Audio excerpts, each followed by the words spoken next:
The Never Gets Old podcast, the podcast of all we love in TV, movies, music, and comics, with your hosts, Mac Jackson and Nick Narrow. Look for us on YouTube and Facebook.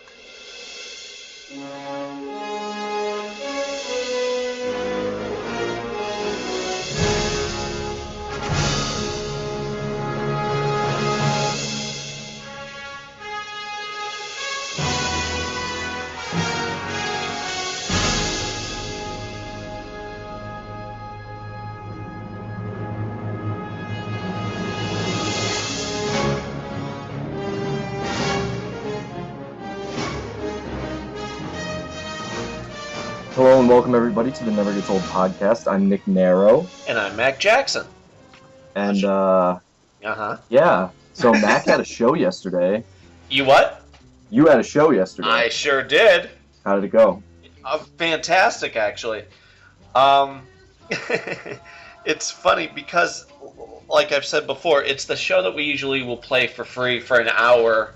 You know, people show up, and it's just an hour. So the fact that anybody shows up at all has always been amazing to me.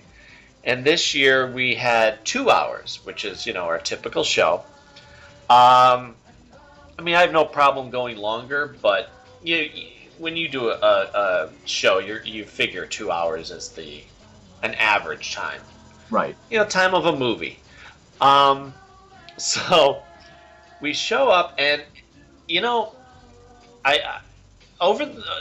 I guess it was Friday, I heard a guy on the radio talking to somebody who had a band and had called into the radio show about something else, but they got talking about his music.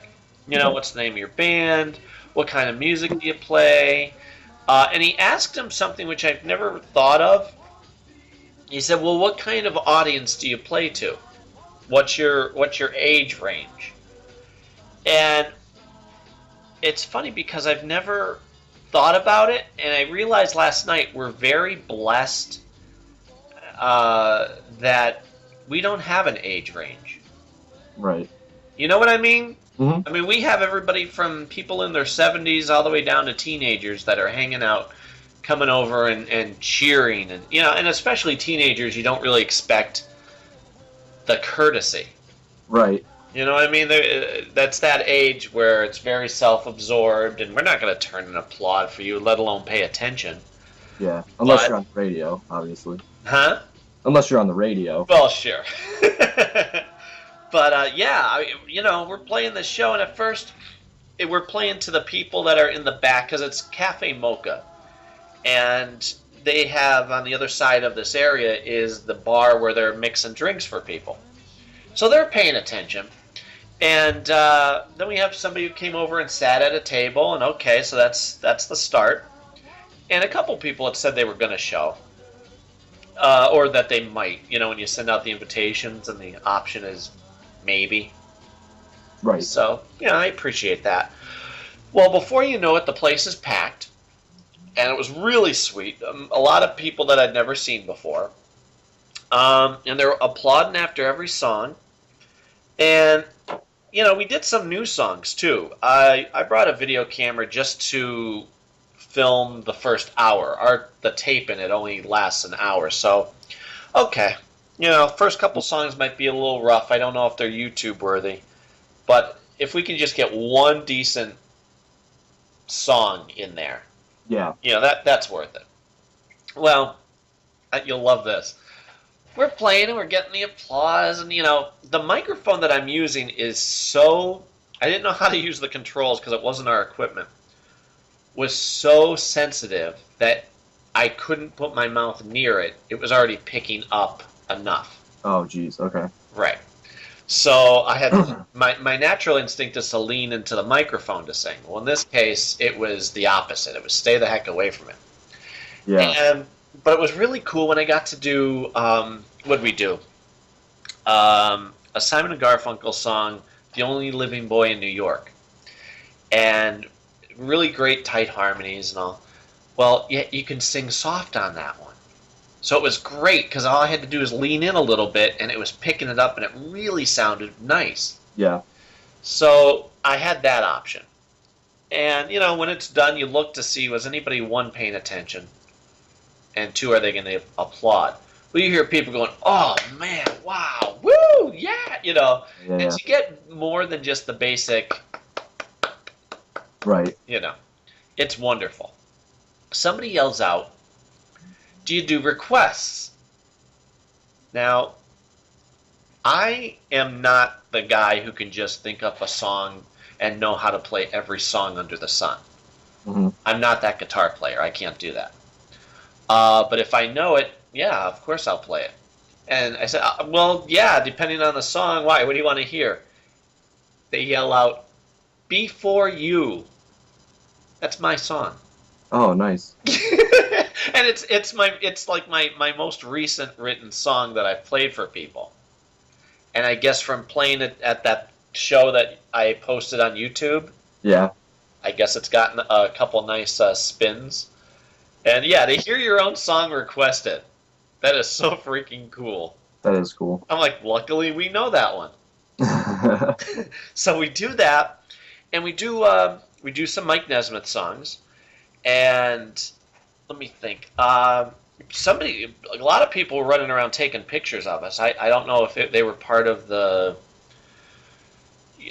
church or the picnic people, or if they were just people who maybe saw us on YouTube or something, but they're taking our picture. Like, okay. Watch it be like in a review or something. Like, oh, I wasn't ready for that. And then towards the second half, we start playing more of our own stuff, and it's going over really well. I make sure I mention, we have a couple songs on.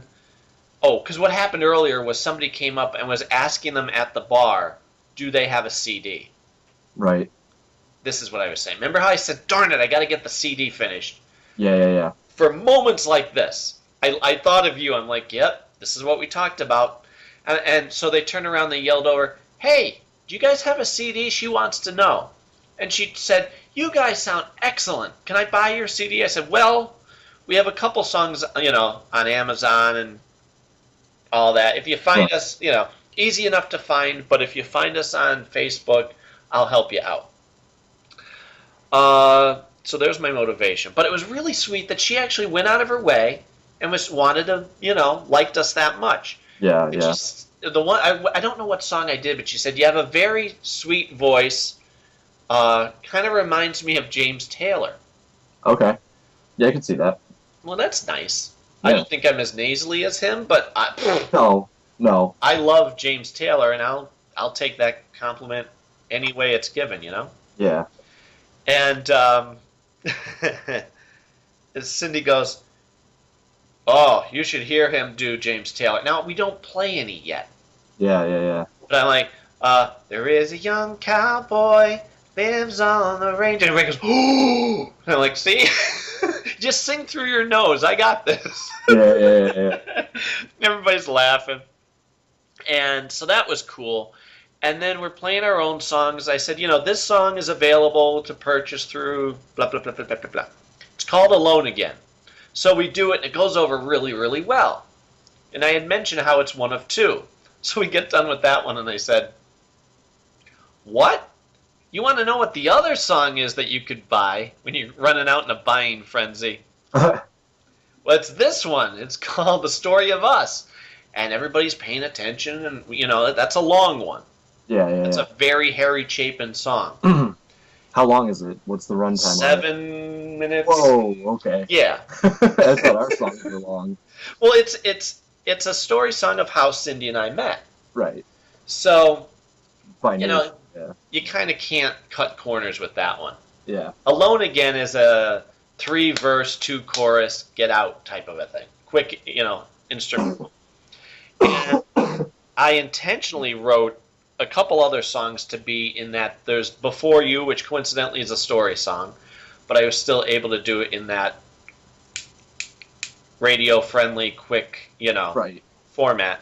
And another song I wrote called Rome, that's also intentionally like a lighthearted. The idea isn't to necessarily be poignant, it's to be catchy. Yeah. The other songs I'm trying to be poignant. So I go, okay, buckle up, because here we go. This song is 99.9% true. You know, the only difference is we have 2 kids, not 3. Well, we get through it, and it was so cool. I'm telling you, tables are full to watch everybody looking at you and realize that they're hearing a true story. And to get a big yeah when it's all over. Mm-hmm. You know, from like I said, there's teenagers sitting at the table over there playing board games, but they're paying attention. And the one girl was wearing a Flash shirt, so I did a little shout out to her, and she loved that. Oh, then let me think. These other kids show up, and the one yells over to me because I'm wearing my red Monkey shirt that I got from the Monkees concert, proudly.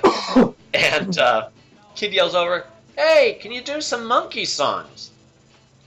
I said, "Yeah, absolutely. We did some before, but yeah, here." And Cindy's like, "Absolutely."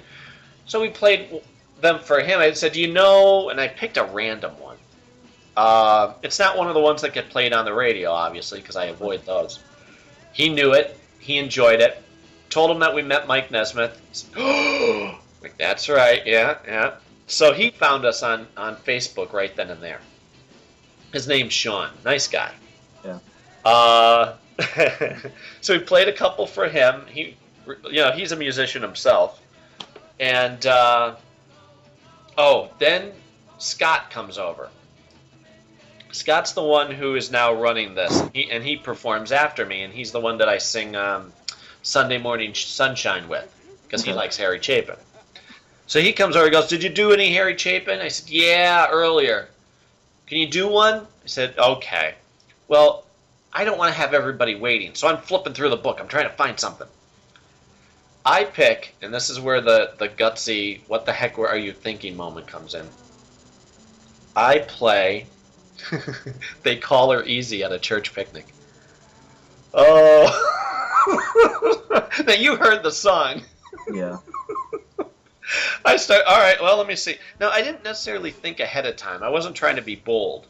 Because it's not a graphic song. Right. But, he's explaining that a song titled They Call Her Easy, it's self-explanatory. And so I start playing it. And I get to, "They call her easy," and I'm thinking, Cindy's not singing here. She should be doing her harmony.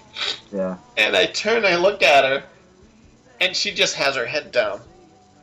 And she's covering her eyes like, "I am so embarrassed." And, found her on the street like the bartender said. Scott yells out, "This is a church picnic." I'm like, "Yeah, don't worry, it's not going to get graphic." And I finished the song, and it's so funny to watch the people who work there are standing in the back with their jaws on the floor. Meanwhile, the kids that are sitting all around are like, "Yeah! Stick it to the man! Yeah!" I felt like, like a rebel. So, but it went over well, and I said, "Okay, let's do another Harry Chapin one for you." So I did Mr. Tanner, which went over really well, and got everybody back on track. Ended on a high note too. We wanted to get everybody singing along, and so we typically will end with Straight Shooter, which is a Mamas and Papas song. Okay. But we had done that one earlier, so I ended with Country Roads. I said, let's do one that everybody can sing along to, all right? We got time for one more song. And it's great. I was surprised to watch the teenagers singing it. What, Country Roads? Yeah! Like James Taylor? No, Take Me Home, Country Roads. Oh, John Denver. Okay. Yeah. And, because that's an upbeat, you got to sing that one right. In his later years, John Denver would take shortcuts with it, and it ruined it. That has such a...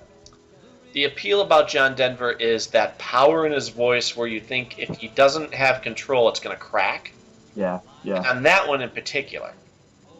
It's very, high energy, high spirit. And so I learned that one, John. And boy, it was great. You got people clapping along, stomping their feet, swaying. Yeah. And they may not know the verses, but they know the chorus. Yeah. Well, I could tell you, at least from my experience, that song in particular I've become a lot more familiar with because when there's a certain group of people at the bar that's right near my house, and then it's people I know, people I'm friends with, that song gets played at least once a night if we're there. Huh. I guess because they're all rednecks, but that song comes on, and I know, I could do bits and pieces of it with, I know the chorus, of course. Sure. But then I'll pick up bits and pieces of the verses just from hearing it so long, and I heard it so many times that I put it on my phone now from you because I have it from you. You gave me all the John Denver stuff. Oh, that's right. And I put it on my phone for work when we work. I have like a huge like classic rock playlist for my dad because we can only listen to certain stuff. And that came on the other day, and he was just like, he looked at me like, you put this song on your phone? Like, why? I was like, I don't know, it's John Denver. I thought you'd like it or whatever. Yeah. I mean, he did. He enjoyed it, but oh yeah. I mean, you really can't I go enjoyed wrong. the song. Yeah. Honest to God, it's fantastic. Yeah. Which is why when I first, here's what happened when he died. I was never into John Denver before that because I kind of just chalked him up with the Barry Manilow feeling of, oh crap, it's gonna be saccharine sweet and just elevated music and I've heard versions of that type of stuff where it is, but to hear him do it the way he originally recorded it is so powerful and so sweet and, like I said, so high energy that when they were talking about him passing away, in the background they played Country Roads, and I went, that moment where, ooh, I got to get everything that this guy has if it's like that. Yeah. Well, I ran out to the store and got like the live version because it was cheaper. Because, of course, the price jumps when somebody dies. So I got the live concert version that he did in the 80s, and it wasn't anywhere near as good. It's in a different key. He's not singing the high part during the chorus.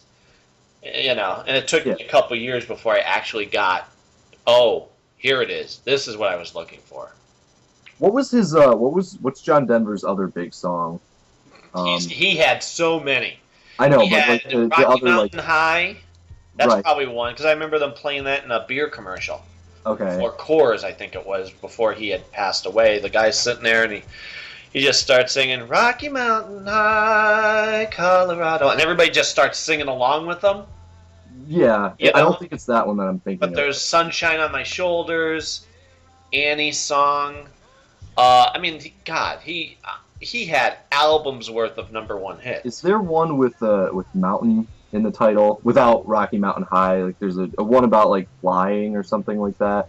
Sure. Yeah. Well, there's Leaving on a Jet Plane, Yeah. Okay. Fly Away. He had Mountain in a bunch of his songs. Yeah, I guess that's true. I'll figure out which one it is that I liked even when I was younger. Okay. It's one of his singles, probably like the biggest single, of course, because as a child, how else do you hear stuff? Well, like I said, around that time, there was a time where he could do no wrong. Yeah. You know what I mean? Like Back Home Again was another one.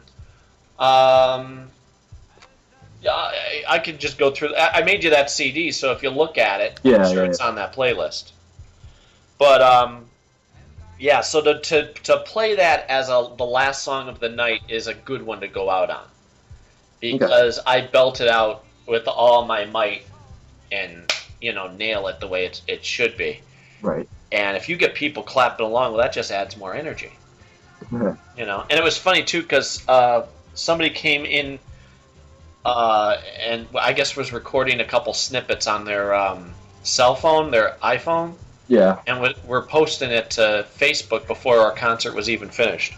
That's cool. Yeah, right. I'm trying to get them to tag us in it because I can't tag myself or the band on her video. Yeah, unless you're friends with her. Yeah, well, I am. and that's Oh, everything. okay. Well, that's weird then. You should be able to. He just says, "Sorry, can't do it." Meh. I'm like, oh well, Weird. But yeah, I don't know. I guess it was because of our conversation last week or the week before.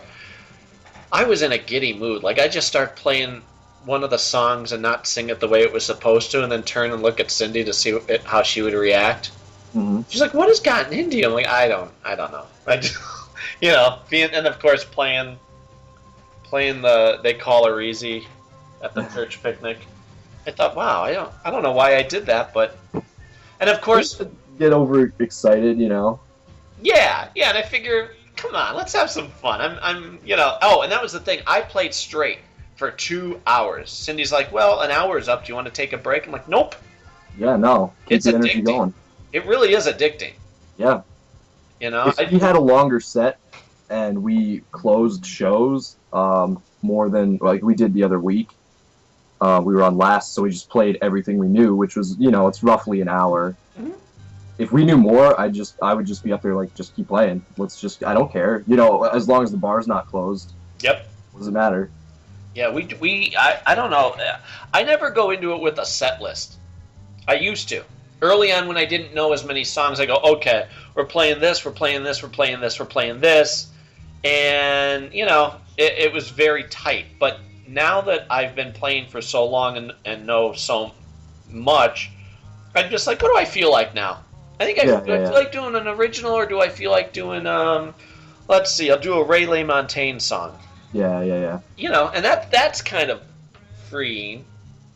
We did a couple new ones. I did Little Red Rider, which is a Mike Nesmith song, and that he did with the Monkees, and that went over really, really well. And thank God, because first time playing a song, I don't even know if I've ever gotten all the way through it before. But this one, I just figured, like you said, what the heck? I'm in a lighthearted mood. Here we go, Little Red Rider, and that's that gets your attention. And when it was over, I got a big applause, and I said, well, thank God that went over. A little inside news. I've never played this song before, so I'm glad you liked it. And they're like, well, all right, woo!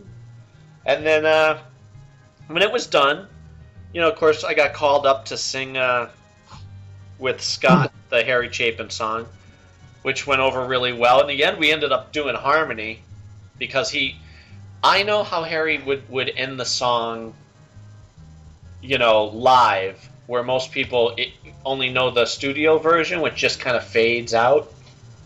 So how do you end it if all you know is that it just fades out? So I surprised him because he was singing it. I did the high harmony to end it powerfully, and it worked. It was really nice. It was sweet. Somebody was running around taking pictures of us then too. I'm like, hey, okay, whatever, pal. Yeah. I'm not going to say no. But it was pretty great. It took forever to calm down too, because you're full of that adrenaline. Yeah. I wasn't ready to be done. I wanted and of course you play we should have played this song game afterwards. Yeah, well, see, it's cool to be able to sit up there without a set list and just do stuff. But on the other hand, like, I like to have them now because I like to set a pacing for the music that we play. Like, start off with something that's going to get people excited and whatever, and then maybe put like have a smattering of slower type stuff in between, just so that you don't kill the excitement or whatever. It's the high fidelity rule. Remember on High Fidelity where you're saying the key to making a successful mixtape is you don't want to come out with your strongest song first. You want to build to it. You want everything that you're saying. Right. Yeah. So when I write the set list, because we always take turns, like, I feel like I have a really good pacing and a strong end and a strong finish, and then like good stuff in between that's like weaved in a really nice way.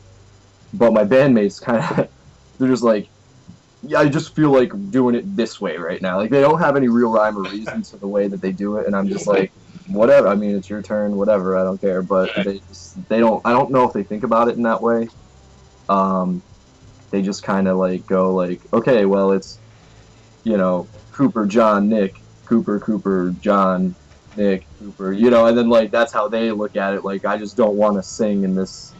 This is how we're gonna do it, so I can break up the order of vocalists or difficulty of playing or something like that. And I'm like, well, I mean that's a way to do it, but I'm with you. I agree with because it is an emotional journey if you do it right. right, exactly. It should be like a roller coaster. I like the way that I look at it is, I mean I like all the songs that we play, especially our originals and stuff like that. But there are certain ones that I know people are going to respond to better. And it also depends on who I think is going to be there and what crowd we're playing to and stuff like that. And I want those to be poignant at certain points in the set, so that they remember us as, wow, these guys like were fun and they, I like them because I like the songs that I remember them playing, if that makes any sense. Which again is usually like the beginning and the end for sure.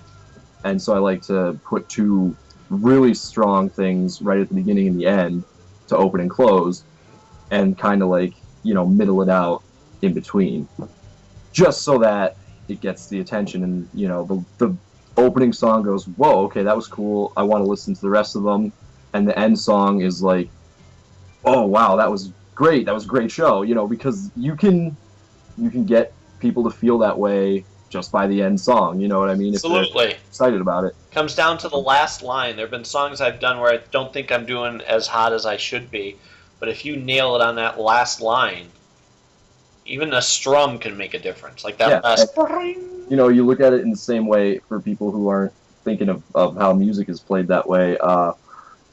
For example, a movie. If you could have an amazing movie, but if people turn it off in the first 5 to 10 minutes because the opening isn't grabbing their attention, they'll never know. Conversely, you can have an amazing movie with a so-so ending, and if someone, they watch the whole thing and they're like, this is awesome, this is awesome, this is awesome, and the last 5 minutes they go, that was stupid, then they're going to say the whole movie was stupid. Yeah. Even if the whole movie was amazing up until the questionable ending, which is what upsets me about certain things. Like, I could be like, that ending was not all right, but like everything else, it was awesome and the movie was good, worth watching. But other people just go, stupid, don't see it, the ending sucked. Like, it's the same thing. It's the same idea. So you want to have strong stuff bookending and then good stuff in the middle. I mean, ideally you want it to all be good, but sure, you should be able to unbiasedly look at your stuff and say, this is better than the other stuff, So. Did you see Cabin in the Woods? You know what? I just put it in my Netflix queue. I'm either going to watch it today or some other day. All right, because this is one that I just saw recently, and it has a lot to do with what you just said. Okay. It also reminds me of our critique of like Dark Knight Rises. There are a lot of great moments in it, but in the end, you're just there's a lot of things I have problems with. Yeah. But it wasn't through the whole thing. You know what I mean? And people just by their nature tend to, what's the saying? You're gonna write a review. You're more likely to write a negative review than you are to write a positive review. Yeah, I don't know what. I mean, I guess I can understand it. Yeah, people do have more of a tendency to pick out what's wrong than what's right, and maybe it's just easier. And that's with food and everything else too. What's that? That's the same thing like food or like a restaurant. Right. You're bound to tell people don't go there because it sucks, as opposed to no, yeah, it's good, it's fine. You didn't blow your socks off, but you didn't hate it, so therefore you don't feel the need to say anything. I don't know. Maybe it's just people and like, I mean, I guess I'm guilty of this too sometimes, but when people are like, yo, that was good, I'm like so hesitant to believe it. I'm almost more likely to believe that something is awful than it's good. Like, if I don't discover it, it can't be good. Like, and that's stupid. That's really stupid of me to think that way, and anybody to think that way. So I keep trying to keep like an open mind with anything, not just specifically movies or music, but Right. I try. And I mean, I guess it also just comes with do you trust a certain person's opinion anyway on different things, Mm. So and I guess that comes into play as well because there's a lot of people I don't my opinion of things don't Jump. line up all the time, so I'll end up dismissing what they think is good and just never like okay cool and then just like I won't tell them like oh yeah I don't trust or believe that you Right. because the stuff you think is good I think is horrible. I see that happen all the time. Yeah, and it's just like I'll just be like yeah and then I just let it go. But yeah, I mean people have surprised me before. They just happen to like some horrible stuff and also some good stuff. So I think that's also what helps us be drawn to certain people over, well yeah I don't even just mean like in a romantic way. I mean like in a friendship kind of way. Obviously, if you don't match with your values, and I don't even mean morally, I just mean values in what you think is good, then you're just going to end up arguing. I guess, but that to me, I have that mindset where it's not really what you like so much as who you are. So I don't. That doesn't bother me as much. Though I will say some people who like stupid or crappy things tend to be crappy people. As far as my life experiences have gone, but that's not always the case. Like I have a bunch of friends who at like a couple best friends who unironically like Justin Bieber for some reason. I don't know why. But in every other facet of our life, like I enjoy them as people and I we get along and things like that. I just cannot wrap my head around why.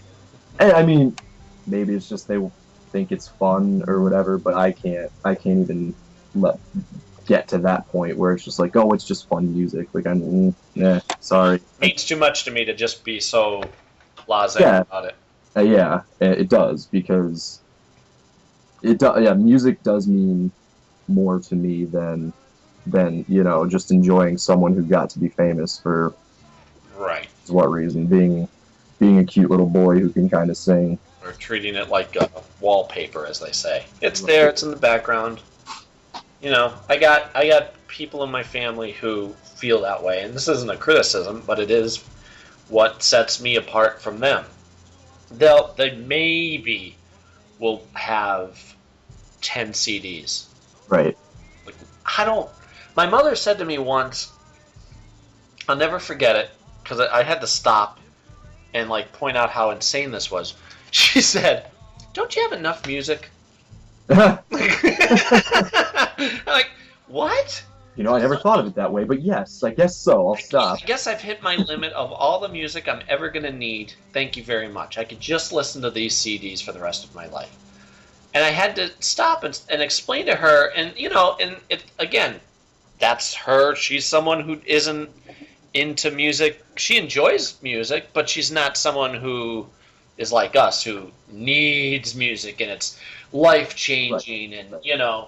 And my sister and father are the same way. My father will maybe buy an album for one song, and he'll only listen to the one song. Right. He won't explore. He won't try and get into the other stuff. He's like, nope, I want to hear this one song, and I'm just gonna. When he had a tape player, he wore out the tape because he just keep rewinding it to the one song. Okay. And so I had to explain to my mother, like, Mom, music is my life. It's not. And it was so hard to try and explain to her that you're never done exploring. And I tried to use like an example of, I don't even know what I used at the time. Don't you think you have enough clothes? Or, I try to think of something that you're never going to be done with. Right. Are you done? Is that the last pair of shoes that you are ever going to buy? Shouldn't you stop eating? Yeah, I mean, you've had that. You've had lasagna. Why don't you just keep having lasagna every day? Yeah. And so I think I explained it to her enough that she knows that there's no way you can ever be done. Yeah, it's again, that's different things are important to different people, and some people are content to just live and just be and do the routine every day and not have any sort of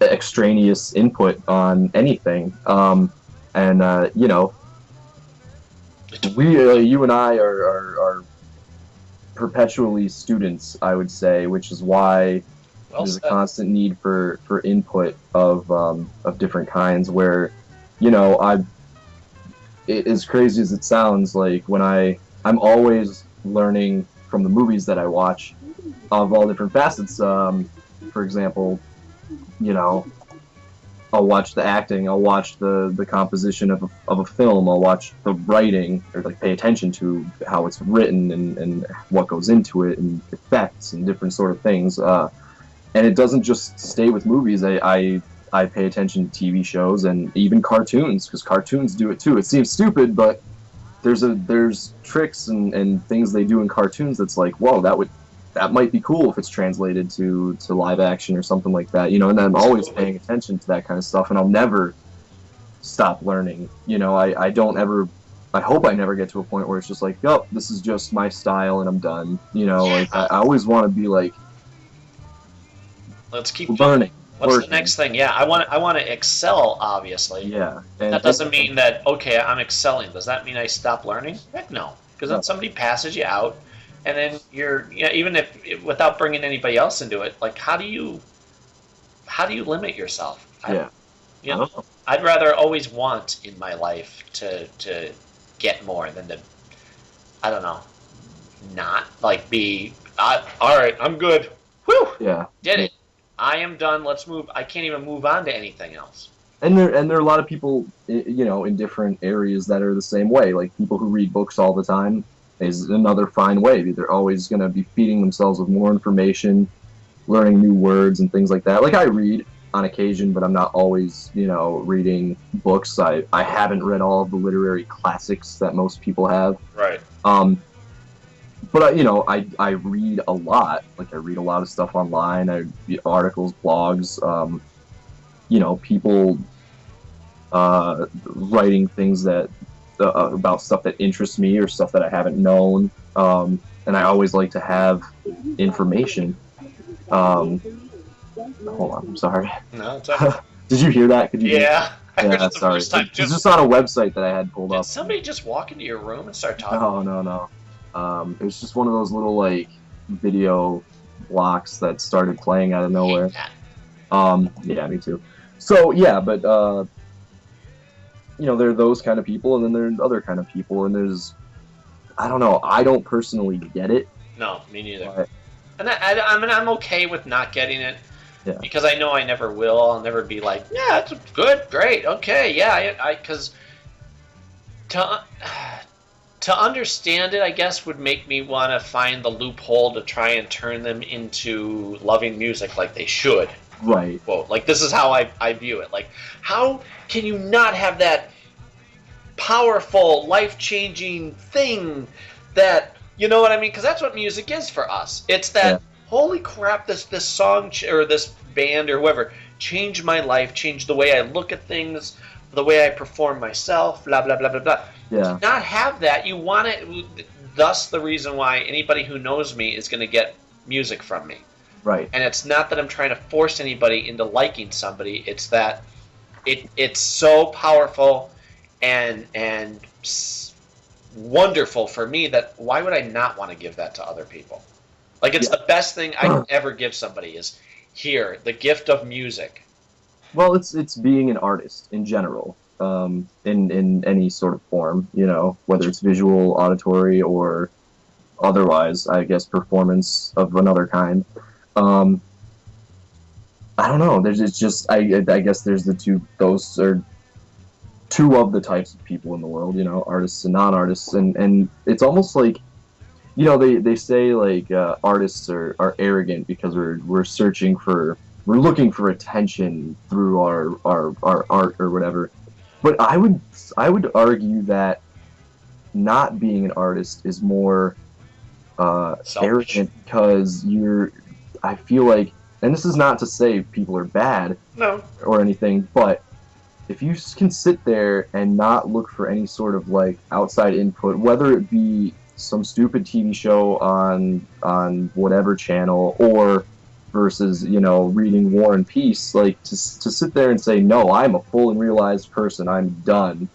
Right. I don't need anything else. I'm perfect the way I am. And it's like, nobody's perfect, and you can always learn. You only become better by learning, in my opinion. Well, And so that to me is more like, oh, so that's it, that's all, and if that's no, what you have to give to the because again, that really, if you're that way, you end up shutting everyone else out who's not like you, you know, and you have such a small circle of people in your life that are just boring and dull, and just like, yep, let's talk about, you know, hey, let's just drink a beer and whatever. Love that weather. Oh, the football's on or whatever, and it's Yeah. like, I like football. I'm not making fun of football, but it's just, it's like there's so much more, and I just can't. I guess I can't live with hate and dislike in my heart, you know. So Yeah. I like to be included, and I like to include people. I like people to be happy, and I like people to be able to express what makes them happy. And it comes down to just you want to contribute to the world. That's how I always look at it, as I'm not happy just taking. Mhm. I have to. I'm not happy with just being stagnant either. Right. I feel this compulsion to try to at least attempt to better the world, whether it be through my music or writing or whatever. I Yeah. hope. I mean, the fact that I've brought smiles to people's faces, there you go. Mhm. Had somebody request my original song. Yeah. Holy crap! Yeah. That is not lost on me. The fact that people make a point to come out and hear me says something. Right. Like, I guess I'm doing it. To one small degree or another, I'm contributing, and that's what makes life worthwhile. Yeah. Along those lines, it's funny because yeah, it was, I don't know if it was yesterday or the day before. It might have been yesterday night, after I got back from recording, Mhm. finishing up our recording. I hopped online, and for some reason I wanted to watch. Oh, I know what it was. I actually sent like there's filming a show or something, like a pilot for a show here in Scranton. Really? Just independent sort of little thing. And one of my acting friends from Philly sent it along to me, so I emailed these guys, and I sent them, you know, the links to Flesh Eaters and a couple other stuff I've done, and my IMDb page and my resume and things like that. And I was like, oh, you know what? I'm gonna watch Flesh Eaters because I haven't watched it in a while, and see. And I pulled up the page, and it's a private link, mind you. It's just a private link, so no one can get on it unless you have this link. Right. Anyway, like, you can't find it on YouTube.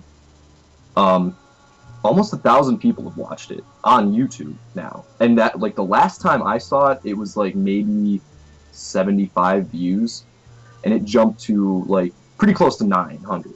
That's where it's at right now, and it blew my mind. I'm like, wow, about 900 people, not including the people who either bought the DVD from my friend or, you know, watched it when it was free on a different link, or watched it in the theater the couple times that we've shown it, whether it was the premiere night or the festivals that it was in. That's a little more than 1,000 people have seen me on screen, and on this private link, there are like a lot of positive comments about the movie and stuff like that, and none of them saying, "Hey, your main actor sucks." So I was like, yes. I mean, no one's saying I'm amazing, but no one said I sucked either. So that's great. I'm really excited about that. Yep. But it just blew my mind that it jumped up so much, and you know, that kind of means that there are people who have that private link who are sharing it, and other people are watching it and just keep spreading it, which is the way things are, you know, work, and that's cool. And I'm really happy because I think for the most part I'm about like 70 to 80% happy with my performance in that movie. So for people to be seeing that and it kind of getting, you know, shipped around and things like that, that was really exciting. Get a chance, send it to me because I want to see that, and I didn't get to see Yellow yet. Yellow, I'll send you Yellow. It's not excellent or anything, but I'll send it to you. My the acting that was chosen to be edited in that film is poor, and I don't know why it was, because I know I gave better performances in different takes, but it's just it's meh. I mean, it's okay. It was literally the first thing I've ever done on film, so like I had to get more comfortable and used to it and whatever. And I can make all sorts of excuses, but my performance is not great, is what I'll say. I still have to see it to be able to go, look at there's Nick. Yeah. I'll give it to you, but Okay.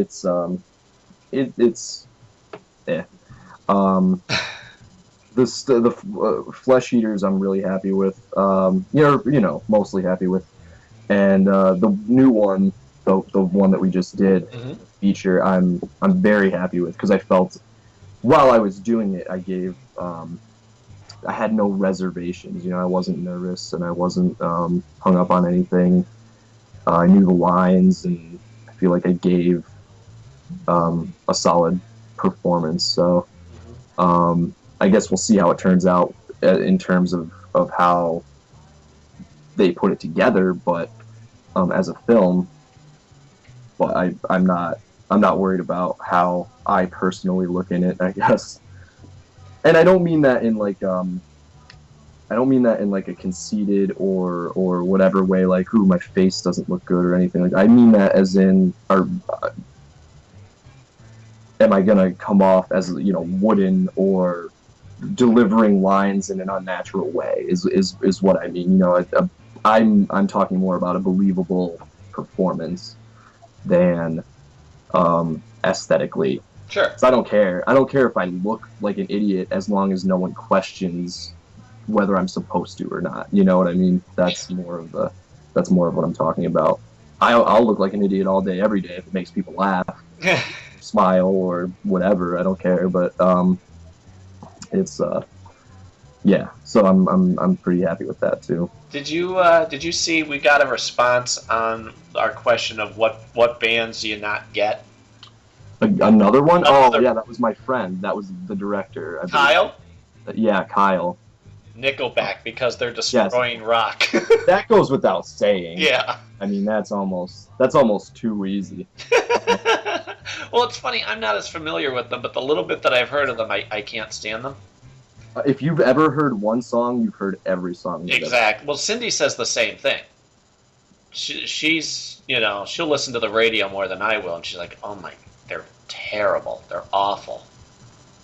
And they've been around since I was a freshman in high school. So that's Really? like about a decade. They're more than a decade now. Wow. Yeah. Because when I was in a band in high school, my friends were like, oh, we should learn this song because it's popular, everyone loves it. I'm like, no, I refuse. And I was just the vocalist at the time. I'm like, I'll never sing this song. If you guys want to play it, one of you is going to have to learn how to sing it. I don't care. I'm never playing the song. It's the worst ever.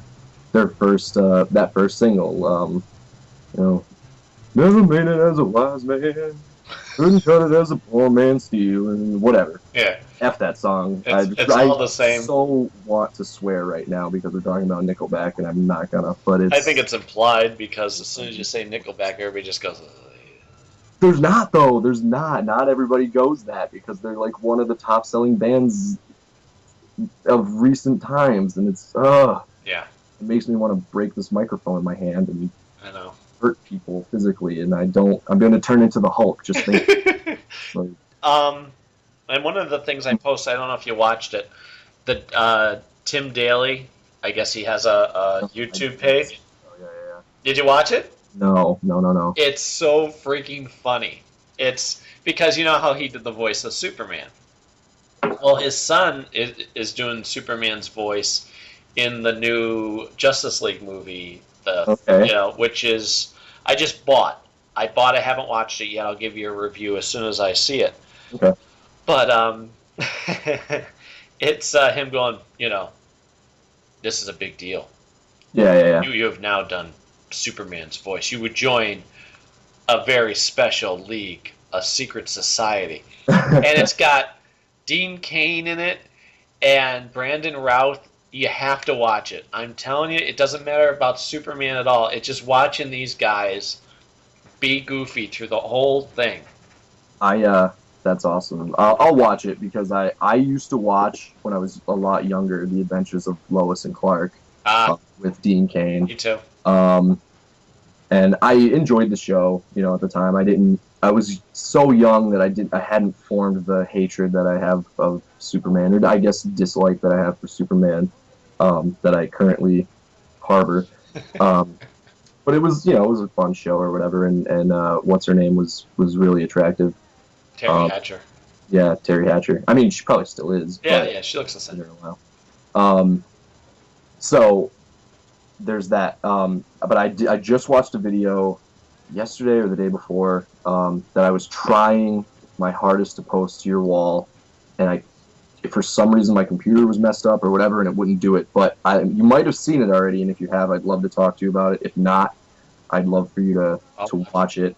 And I would even go so far as to say, let's pause the podcast while you watch this video. It's only about 5 minutes, and then we'll come back and talk about it. But have you seen the College Humor video where Patton Oswalt plays Penguin and he's talking? Yes. To Batman? You have seen it? Well, listen, this is the videos that I've been telling you about where they do the whole Batman line. Yeah. Remember how I sent you that link?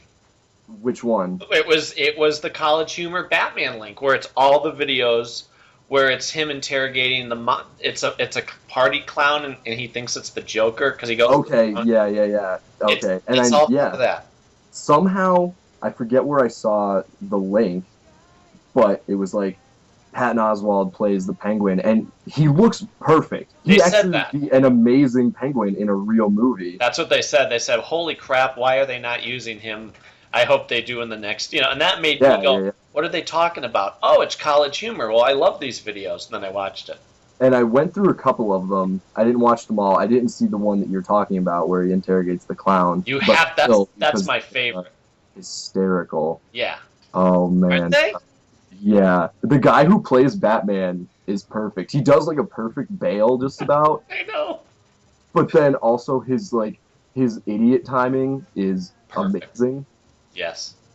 That's like my favorite character in films. One of my favorite character in films is the arrogant idiot. Yep. Which, ironically, is my least favorite person in real life, but I love it on film for some reason. Remember what I was telling you about Sledgehammer? Yes, I did, and I watched that one episode that you posted to my wall. What'd you think? A long time ago. It was funny. You know, for the time it's dated, but it was funny. It's 87, so. Yeah. It was pretty funny. And that's exactly who that is. It's that I think I know it all, but I'm actually a bumbling moron. Yeah. It was, oh man, I laughed so hard, and I made my friends watch it yesterday, and we just laughed so hard. We'll have tears in our eyes. I get what you're saying. When I close my eyes, I die. No, that's not what we're saying. No. What did you just say about no guns?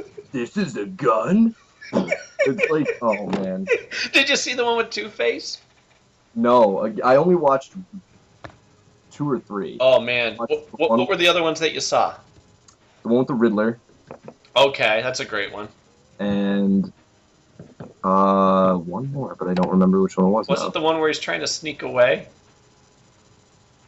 Where he's like talking and he goes, okay, you know what? Around. I watched Patton Oswalt and I watched the Riddler one. I tried to watch the sneaking one, but it wouldn't load. For some reason, my computer started acting up and it wouldn't load videos. It does that every once in a while, and I don't know why, but it just. So I did only watch 2, and I tried to watch that other one. And then someone or one of my bandmates actually, after I showed them the Patton Oswalt one, showed me a different video, which was similar, but it wasn't College Humor, or maybe you've seen it as well. It was Batman as like the Dark Knight Batman fighting Bane, like Dark Knight Rises Bane, and then all of a sudden like 60s Robin pops out and he's like doing all the catchphrases and like getting his butt kicked and stuff by Bane and everything, and then he's so annoying that Bane just gives up. I'll see if I can find it. Please do. But it was pretty funny. I couldn't wait for you to watch those videos, and thank God they're smart enough to keep making them. Because the first one was the Batman interrogation one. Yeah. You have to watch it. We'll talk about it next week. If you want to pause now and watch it while I'm waiting, I don't care. Okay. Do it. because I could always just pause Well, it now. Just keep. That was good. Yeah. Okay, for the we just watched that video because I have to edit out the part where we watched it. But oh, holy crap! I freaking love that. And that whole thing about Harvey Dent, can we trust him? That comes back again. Okay. Because eventually, the commissioner's like, listen, we do this every time. Just we're stop asking. Yeah. Oh God, that's funny. Well- Tears in my eyes. I don't know. Did they switch the actors who eventually play him? Because I think Batman, as it goes on, is a lot thinner. I feel like it's the same guy, Same but guy. I think he just must have got in shape to play Batman on the College Humor videos. Because if that's the first one, he's very out of shape. But it's hilarious just to watch him kick the crap out of the guy. I think they get better only because I think like the editing is funnier and his Batman's like asides are funnier. Like when he's like this is un-PG or whatever, but I'm gonna say it anyway because it made me laugh so hard when he's like so when I go to sleep I die and then I wake up usually with a boner. I call it the bat signal. Like, that is hilarious. That is Well, some of them are dirtier than others. yeah. Like yeah. there's one where it's him with Bane and Talia Okay. at the end. At the end of the movie, Right. he's like, right. "Yeah, remember when we did it? And you like couldn't get enough of me." Yeah. He's like, Yeah. and him and Bane and her are just like, I can't. Oh God, you're disgusting. You're just, Yeah. He gets really, really graphic. He's he's perfect. He does like a spot on Dark Knight impression, and his asides are so good. Look at that little guy. He's all tuckered out. What about him? He has a batarang in his face. It's like, oh man. What about? I'm sorry for ruining it, but it's not really good. If you It's people not ruined. watch it, it's Hilarious. Like I said, I could watch it 100 times. If this were a TV show, I would own every freaking episode. yeah. The whole. He punches him again anyway. Yeah. He's like, yeah. stop hitting. What about? I'm sorry for breaking your rules, giant bat. Yeah. Who punches a hand? That was great. And just to have like full disclosure, I kind of knew that. I kind of knew that, yeah. You want one of my telescopes? I freaking love it. I didn't know Batman had telescopes. Oh yeah, remember in the Batman Begins, he gives the kid the telescope. Oh, okay. Yeah, that's what they're referring to. All right. It's been a long time since I've seen Begins. Oh yeah, that is hilarious. Yeah. Did I? Speaking of superheroes, did I tell you about my adventures at the local comic show? No. No kidding. That was Well- last week and we didn't get to the podcast. Yeah, that's right. Well, I took Mikey Okay. because I got the flyer sent to me in the mail. Usually, I would be able to tell by going to Dave's Comics on the Green. Right. I haven't been there, so I didn't get to grab a flyer. Thankfully, they sent it to me the Friday before, so it says kids 5 and under are free. Great. I warned Mikey. I was like, I get to go with you?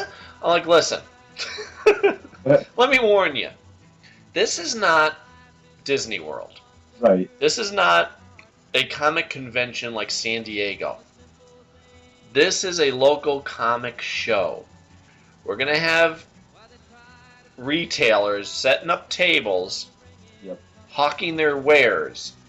We walk around, we look at what they have, maybe strike up some good conversation, and that's it. So I said, if you come with me, be prepared. That's what you're dealing with. Okay, no, that's cool, okay. So he comes with me, and I'm very proud of him. It's his first, show. And somebody dressed up like a Jedi. Okay. So he thought that was cool, and then he's asking, what's a Jedi? I said, well, from Star Wars. They're like a ninja. Oh, okay. And then another guy was wearing a Green Lantern shirt and put on, like, the mask and the ring. And so Mikey thought that was cool. and we ran into Rusty Gilligan, who's a artist who has a book called Mac in Trouble. It's about cats. Okay. Like a adventure comedy thing. I'm gonna have him on the show soon. Okay. But it was cute. Like, you got to meet Mikey, and you got to talk about, a little bit of the New 52 and about the Batman Superman movie that's going to happen. Which, like I text you, you were right. The sequel to Man of Steel, they're not doing another sequel and then Batman Superman. Right. It's just that. Which I think is brilliant, by the way. Yeah. As an aside, because think about it. If they don't do a Batman Superman movie before the Justice League movie, the whole movie is going to be about Batman and Superman meeting each other. Okay. You know what I mean? Because you have to. That is such a strong bond, a great dynamic. It's brilliant for them to do that. I hope they do the Flash movie like they said. But I keep hearing Flash TV show now. Oh, okay. I'll tell you about that. Yeah. This was just announced. I hope this season of Arrow is going to be stronger than the first season. Right. They are going to... He's been called the Hood through the first season. Okay. And people have kind of complained.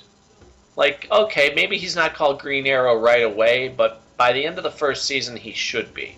Yeah, yeah. Well, on the trailer I saw, the sizzle reel, they showed his buddy saying to him, well, if you don't want to be called the Hood, who do you want to be called? And he looks down at a Green Arrow.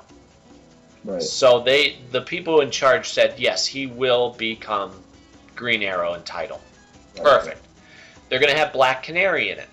And one of the things that they confirmed this past week was they're going to do a 3-episode, it's episode 8, 9, and then 20 is going to be a Barry Allen. Okay. Uh-huh. Barry Allen in the first, episode 8 and 9, and in the 20th episode when he comes back, he becomes the Flash. Okay, cool. And they said they're not going to try and, hide from the outfit.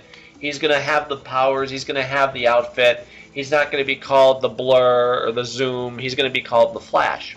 Right. And that's going to act as a backdoor pilot for a Flash ongoing TV show.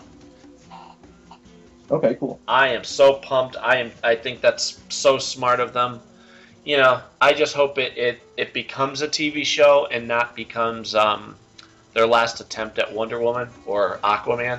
Right. Yeah, that'd be cool. So Mikey and I walked around for, I don't know, about 2 hours, and he was, standing there looking at stuff, and he wanted me to look through. I'm skimming for a particular issue of World's Finest that I had as a kid, and actually I should find what number it is and see what the current price is. But nobody had it. But he's cute because he's like, Daddy, look at who's that, and look through this box, look through that box. He doesn't care. He doesn't know why I'm looking. He just thinks it's cool if he's controlling the situation. And he got to meet Chris Ring, who did he did a drawing that he sells at these shows where it's modeled after his son, who in this picture looks like Mikey. Okay. And it's a little boy sitting on the edge of his bed reading a comic book. And around him, it's all these nightmare demons that are being beat up by superheroes. And it's everybody from Marvel and a bunch of people from Marvel and a bunch of people from DC. Okay. So you have Iron Man and Captain America and Batman and the Flash and Superman and Wonder Woman. And it's cool because he even does this thing where it's Dr. Fate and Dr. Strange together making a spell to make a cage around these demons. And so the basic idea is when you have nightmares, don't worry, the superheroes are there to protect you. Right. Well, I bought that for Mikey when he was born. And we put it in a frame, and it hangs over his bed. So I said, you want to meet the guy who did that? Yeah, so I bring him over to Chris Ring. And we were shooting the bull. And so he thought that was really cool. That's the guy? And behind him, he has a big, giant version of that picture. So he's like, hey, I have that. It was a nice a nice thing to do with them. Granted, not as exciting as, say, San Diego or anything. But that's, I mean, what do you want? If you can get a good artist or writer to show up to those shows, you either walk away with a nice piece of artwork or a good conversation. And you'll like this. One of the things I did buy from Rusty, he had done the promotional work for Captain America. So he was selling that movie. Okay. And all the money went to a animal rights, thing to help animals. So $15, here you go. I needed the movie anyway. And Mikey and I watched it. And he's like, wow, all right. I said, look at what happened. I showed him the bonus scene in the end. Next up, Avengers. So we started to watch that movie. Nice. And we got to the part where Coulson dies, quote unquote. Nice. And I had to stop it because by the time we got to it, it was late. And I said, we'll watch the rest later. Because God love him, he's fallen asleep, but he's trying all his might to stay awake and watch it. Yeah. He already got to watch Thor and the Hulk fight and Thor and Iron Man, So he's pumped. He's loving it. He's watching Worlds Collide because he had already seen a little bit of Iron Man, which I don't have, but I do have Thor. So he got to watch all of that. Okay. And then to watch Captain America and watch it's the same actors, his mind is blown. He's loving it. But so that was fun. So we're gonna have Rusty on one of these days. Cool. I just want to make sure he said any time, so I just have to nab him when I'm ready. I wanted to tell you, from our last conversation, you made me go back and look at the Ultimates. Remember how we were talking about that? Yeah. I'll be anxious if you ever do read it, because I don't think that's how Captain America ultimately plays out. Remember how you were saying he kind of comes off as a bully or everything that Captain America isn't supposed to be. Right. I'll tell you this, that he stays pretty much the same, other than one or two scenes where you go, woo, he kicked, Banner in the head to knock him out. He stays the same, but what happens is, in the Ultimate Universe, everybody else is much darker. Okay. Like, everybody else has, like, a dark agenda, and it makes him, in comparison, it shines his idealism, I guess, better than, I don't know. So, yeah, I thought you'd get a kick out of it. I'm like, you know what? I gotta see what he's referring to. So I reread both volumes. Well, the other thing about Captain America in the Ultimate Universe that I had an issue with was there's that one really prominent scene that people always post on the internet or whatever, where he's screaming at them and he's like, I'm going to paraphrase it, but essentially he's like, "Who do you think I am? What do you think this A stands for? France?" Yeah, which is haha a hilarious line or whatever, but not what Captain America would say. Especially, like, it's funny. I think Brubaker, in direct response to that line, in it was either a Cap miniseries or in the actual Cap comic,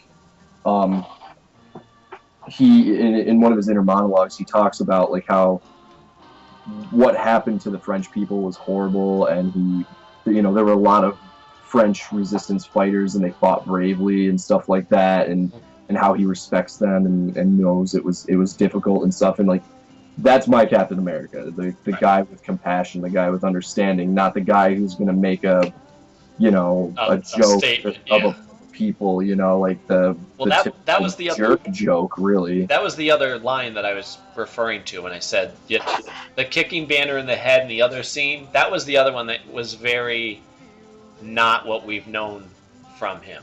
Right. But yeah, other than that, they really make him shine, especially because it's supposed to be his idealism in our modern world where everybody has an agenda and people who you think you can trust. It's much darker. But yeah, and I was also thinking about, you know what? I think You know how you're saying like it's just for you it's a ultimate what if type of a universe. Right. I think, and this goes with DC too. I think Marvel at the time did probably the safe bet. I guess marketing wise it was brilliant. Instead of what they could have done was just restarted everything like DC ultimately did. But what they did, just because everything had gotten so stale, I'd say, around that time, especially because they were so trapped with everybody's origin having to be with gamma or radiation, and it didn't relate to what our modern world is, especially with what we know now compared to then. Like, you're not going to get superpowers from a radioactive spider. You're going to get a big bite and die. But it made me just think about, like, when they did the Marvel Universe did need a good wipeout, I think. But think of all the people they'd tick off if they did. If they said, hey, everything you've known is gone, and picture it if they did it in just the Ultimate Universe. I don't know. I think they needed to do the Ultimate Universe. I'm glad they did it. I hope it doesn't get wiped out like the rumor is. The rumor is that now the big miniseries that they're going to do, they may end it. Yeah. Which, just because of Ultimate Spider-Man alone, I don't think they should. The other titles, like I said, I'm done reading for now.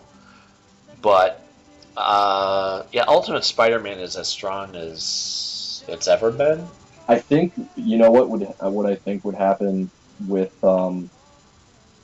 Miles Morales in specific, if they were to end the Ultimate Universe, they would just bring him over to the 616. They were saying that, too. Because he's a different character. It's not like he's Peter Parker, Ultimate Spider-Man. He's right. Peter Parker's not coming back in that universe, so exactly, and that's true.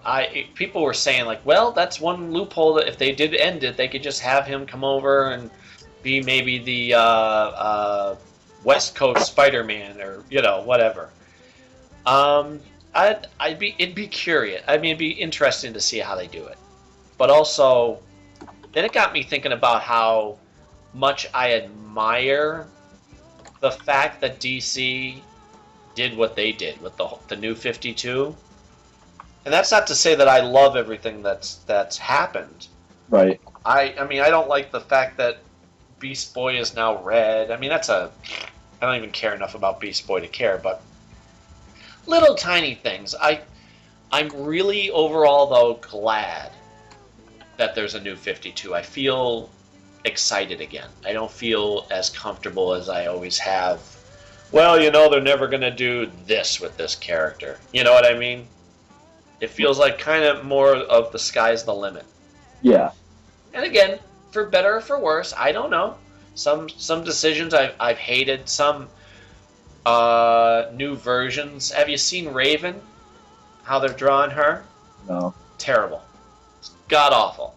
She had a classic great look with the cape and the hood. They have feathers over her entire face, almost like a bird, but only there's no eyes. It's just picture an egg with feathers. Okay. Bad idea. And I was also thinking, you know what? I'm done reading. I don't know about you. I mean, I know you're not reading it, but I don't know if you've ended certain runs. I've come to the conclusion that I'm not going to read Red Hood and the Outlaws this week. I figured that's one that I'll jump in and out of. I don't need to read every issue. Yeah. I only care about it as far as how it relates to Batman and Green Arrow. Okay. I don't care about Starfire and her intergalactic soap opera. So, and then I don't know. When Batman makes an appearance or Red Hood does something that affects the Batman universe, then I'll care. Okay. Did you read? Now, I didn't read anything from this week. Did you read Batman Superman #2? I did, yeah. What'd you think? It makes a lot more sense, obviously now, Yeah. explanation, and it's interesting. I am interested to see where they go with it. Yeah. Um, and like the crossing over of universes and things like that. Like I said, I really like the creative team, and I liked the explanation they were giving. I liked the characterizations they're giving the different versions of Bruce and Clark. Hmm. So it's interesting, and I enjoyed it, and I'll at least do the first arc, however that turns out. So yeah, it was good. It was interesting. I don't know what else I can say about it really, other Well, than that. it was funny because I read it and I'm like, wow, I love this. Like you, I'm like, I was so confused from that first thing, and I ended up going back and rewatching it, rereading the first issue, just to see. Okay, wait a minute. So that's Earth 2 Superman. Oh, okay, they switched them up, Right, and I right. love watching Batman fight Batman. Yeah, You that know, was that was a really good scene. and to have him be like, whoa, how's he using that move? Only I know that move. Oh wait, it's okay. So this is me. And then Catwoman just saying the obvious, like she was great in that issue too. Yeah, yeah, and I like that there was a different outfit too, because it's a different universe. Like Catwoman's outfit was much more of the '60s, little tiny boots type of Yeah. style. And Batman's outfit was different as well. Yeah. It was good. How do you like his art? I forget who's the artist. Is Pack the artist or the writer? I can't remember. Uh, Hold on one second. Yeah. I have the issue right over here, so if my microphone doesn't, it'll let me get over there. Hold on. Let's see. There was actually, it's funny because I didn't get my books last week. Jai Lee, I think. yes. I like his art. It's very. Detailed. What's that? Detailed. It is, yeah, and it's. I don't know. It's like dark. It kind of reminds me of. Do you remember like those scary stories for children type of books that are like, they're almost like it was like gross and creepy. This has that same feel, but in a superhero sort of world. So it's not gross or creepy, but it's very specific. Right. And it's good. Yeah, I do. I like his art. There's something to be said for hyper realistic art in comics, and it's good.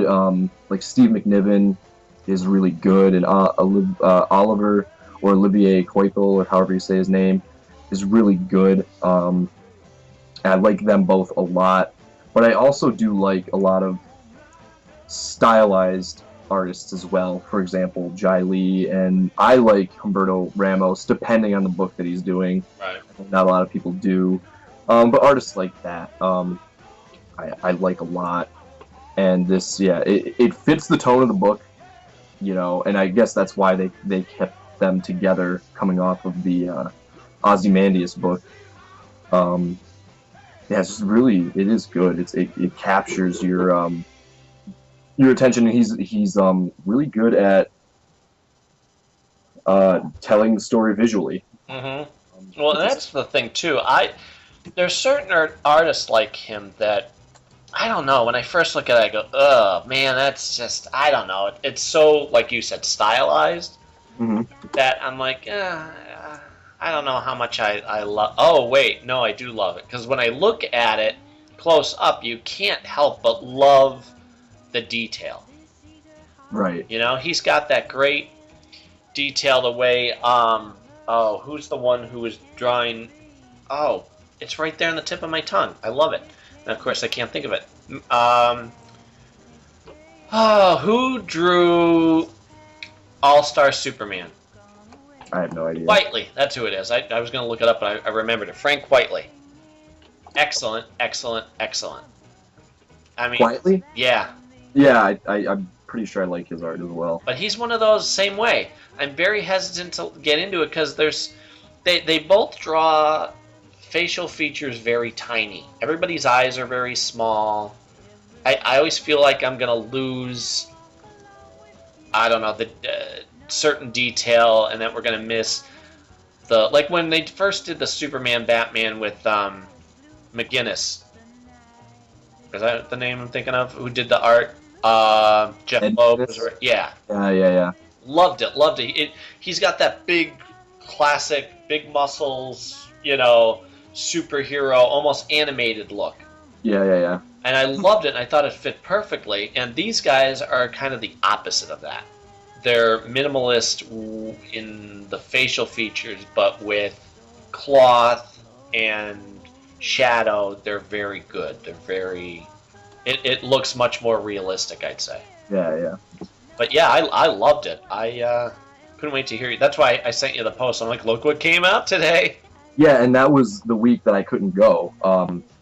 I think I was in the middle of saying that, like, the 2 weeks ago, I wasn't able to make it. I was just really busy, and I couldn't go. And then I was gonna try to go on the weekend, but I was sick, and I didn't want to walk into the comic shop being all sick, and I just really didn't even feel like moving. Yeah. So I didn't.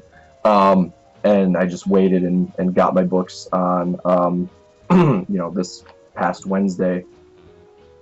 And it's like the 2 weeks ago, I had like 7 or 8 books that came out that I read, and they were all good. So it's not like I wanted to cut anything, or so I emailed Dave, had him put them aside, and then this week I had 4 more, plus the Sonic. He got in the Sonic the Hedgehog issue that I had missed to complete the what's called that whole crossover thing that was going on. How was it? That too.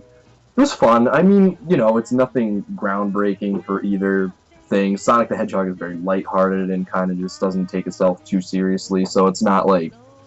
It was nothing more than fun, seeing 2 characters that I like a lot interact and having all these other characters fight each other, which is all they crossovers really ever are. Right. And it was just, fun, and then it ended as I expected, or you would expect it to. They both go back to their own, they save the day and go back to their own universes or whatever, and now what's going to be more interesting is what happens after that, really. Right. That was the fun roller coaster ride, and now you can get back into what becomes of it. So yeah, it was good. I mean, it was worth buying. I didn't look at it and go, wow, I wish I didn't even partake in that. It was fun. Nice. So yeah. I love those pictures that you sent of the toys that are coming out. The Batman stuff? Yeah. I'm so mad. I did the math yesterday of how long it'll be until they supposedly come out, which is March. They said spring, so I'm assuming March. And that's like 8 months away, and I was like, oh, I don't want to wait 8 months, because there's really nothing in between that I want. It's going to be very far and few between, but I did actually, I'm impatient, so I didn't want to wait for the Avengers Assemble figures to come out, or at the very least I didn't want to wait for the new Captain America figure. So Amazon got them online, or in stock. Like, a lot of the online stores got them in, but they're fairly expensive to just buy one figure and then pay shipping. But Amazon got them, and they got them in for, I think they're like $11, which at the store they're 10, big deal. Right. And free shipping. So I just bought 2 Captain Americas because I'm going to customize one of them and leave the other one the way he is. And then I bought like an Indiana Jones comic just to fill out the $25 requirement. Which one? Free shipping. It's like a kid version. It's called Indiana Jones Adventures. Love it. And you have it? I have everything Indiana Jones. Right. See, there's a bunch of books that I still need to get to round out the collection. There's a really expensive figure that I want. It's like a 12-inch, done by Hot Toys, but the Harrison Ford likeness is perfect. People, like, everything about it is perfect. But it's $300, and I have to wait for like a real big paycheck to even consider that. But I'm gonna get it someday. Yeah. I also want to get the website that I got my my indie jacket from, the like official. Mm-hmm. It looks just like the Raiders jacket. Also has like a Raiders hat, and I have a hat, but it's like, it was the Disney World one, and it's not. It doesn't really look like any of them. It just looks like it could be an Indiana Jones Sure. fedora and whatever, and I use it. But the one that this website makes is like a perfect representation of the indie hat. Like it has more of the crescent to it. It sits better and everything. So I'm gonna order that. It's only like $100, which isn't bad. I have that one. Customize from that website. Yeah. There, Odds. I had one that I got at Disney, and at the time, no, I'm sorry. The first one I got was like a special order through Pepsi Okay. when Last Crusade came out. Oh, okay. So we did that, and it was medium because at the time I was a teenager. I wasn't Right. fully grown, and it Right. fit. And I went to Florida with my parents wearing that and all that stuff. And it was in '93. I'll never forget. And I wore it everywhere. I was freaking Indiana Jones. No matter where I went and what I did, I had that. Every Disney ride we went on, every MGM ride, that's what I had, And then you get, you get bigger, and now it doesn't fit. Yeah. And I gave it to my ex. And out of all the things like that, I wish I was able to get back. I just wish I could get that, just to give to Mikey. I want him, because he always asks, "Can I put on your indie hat?"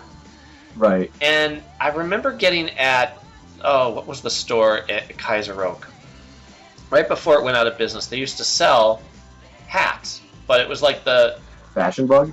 no, Maxwell's. Oh, okay. And I think that's what it was. And I went in there, and I remember looking at it. It was like $30, and it was very much like the hat, the cheap, thin, wool-ish hat that they would have young Indiana Jones wear. Right. Which I never understood why they didn't buck up a few bucks to get him a decent hat. Right. It's Yeah. right. It's very thin. It flaps in the wind. But you know what? At the time, I'm like, this will fit. I bought it. It worked. And then about,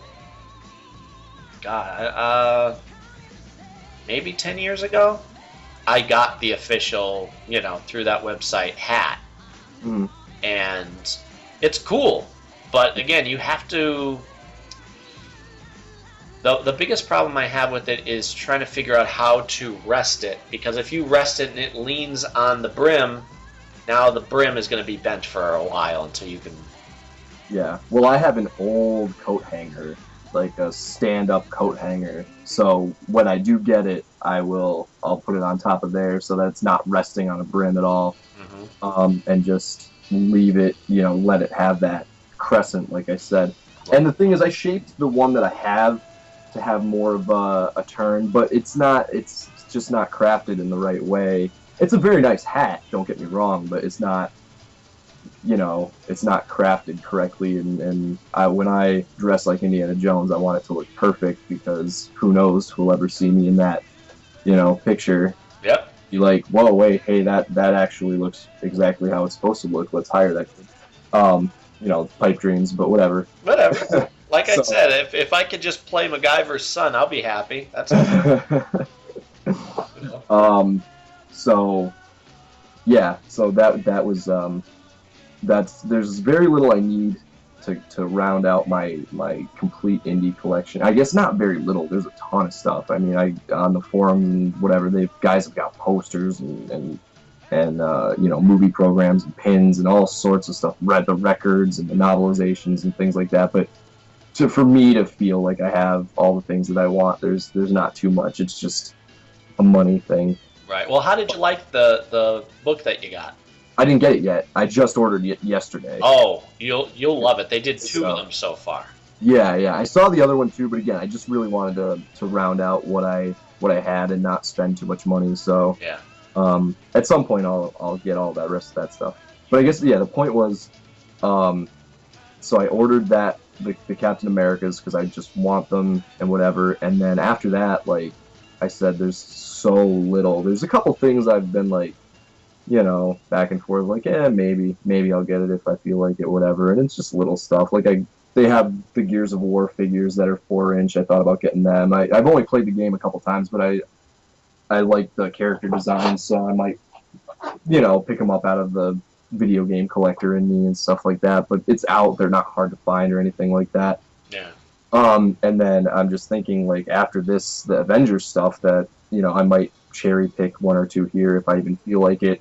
There's literally nothing that I'm excited for until Batman 8 months from now. I'm like, oh man. Well, and then again, like it's gonna be a while, but it'll be next year until the Captain America movie line comes out, and I don't really want anything from the Thor movie stuff, and whoever, whatever else is gonna come out. There's maybe the Hobbit stuff, maybe for the next movie that's gonna come out. That reminds me. I tried. I need to borrow the second and third movie from you. What, of Lord of the Rings? Yes.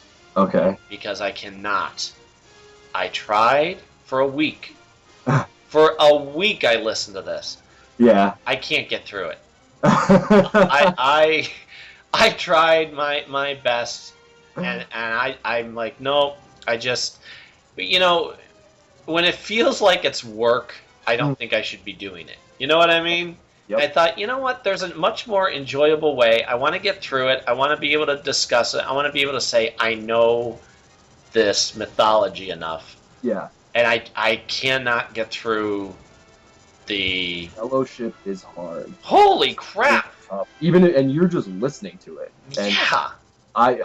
You don't have to explain yourself to me, because I know the characters and love the characters, and I'm at the tail end of Fellowship from listening to it and just haven't jumped back into it yet.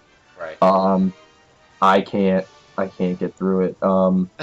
Very wordy. There's a lot of excess, descriptions. Like the moment he mentions, amazing writer. His cousin. There's his cousin Glibbleglop. Well, let me tell you for the next 15 minutes about his backstory. Like, oh my god, no. The other thing that makes it really difficult is whoever's reading it is terrible. It's so annoying. Like every time he does like a character's voice, I hate it. He reads so slow, like way slower than I would read, even out loud, and it's just like, it just drags and drags, because the story is long to begin with, and then his reading is very, very long. I hate his characterizations of every character, just horrible. Like, everyone seems exasperated all the time, and like, oh, it's just like, shut up, dude. Like, I hate the way you're portraying these characters. The movies are good though, because they and universally agreed almost that there's some scenes that people wish they didn't cut or whatever, but for the most part it's agreed that they are done really well and have cut the fat out of the story, the unnecessary excess. Well, because in the book, it's cool because he was building a world, sure. and this sense, but the movie is much more concise. So the book, he talks about how when who's the from the Hobbit? What's his name? Bilbo. Bilbo leaves to go on new adventures. He's like, all right, I'm sick of sitting still. I'm out of here. And he leaves, and okay. Well, then Gandalf leaves for 9 years. Oh yeah. And then comes back. Very long. They're like, okay, so 9 years have gone by, and now he comes back to tell him, oh, by the way, that ring, yeah, you need to put it back where it belongs. They don't do that in the movie. They have it all just happen all at once. Okay, your uncle left. Well, guess what? Now you have to go. And I'm like, okay, that was a very good scene to edit. Right. Because we don't care that he's sat there in that same place for 9 years. Right. And the girl in my office says, oh, yeah, in the first book, there's a lot of exposition. It gets better in the next two. But... Right.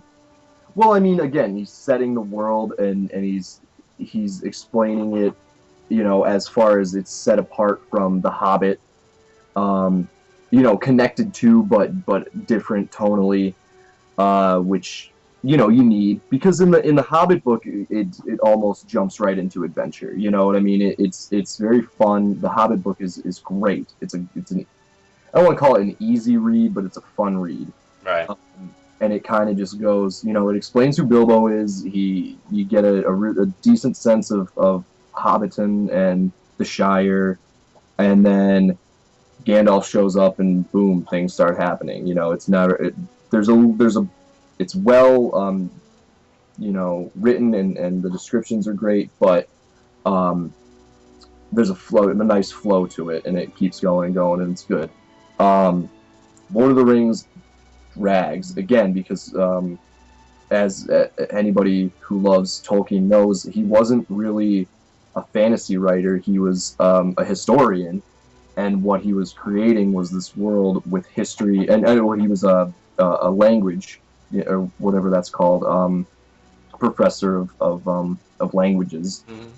And so he basically wrote Lord of the Rings to go along with the languages he created, like Elvish and all the forget all the other names of the different languages, but that's what it was. He was just having characters play in this world he created that with the history and all that other sort of stuff. So that's why it's very wordy. He loved language, and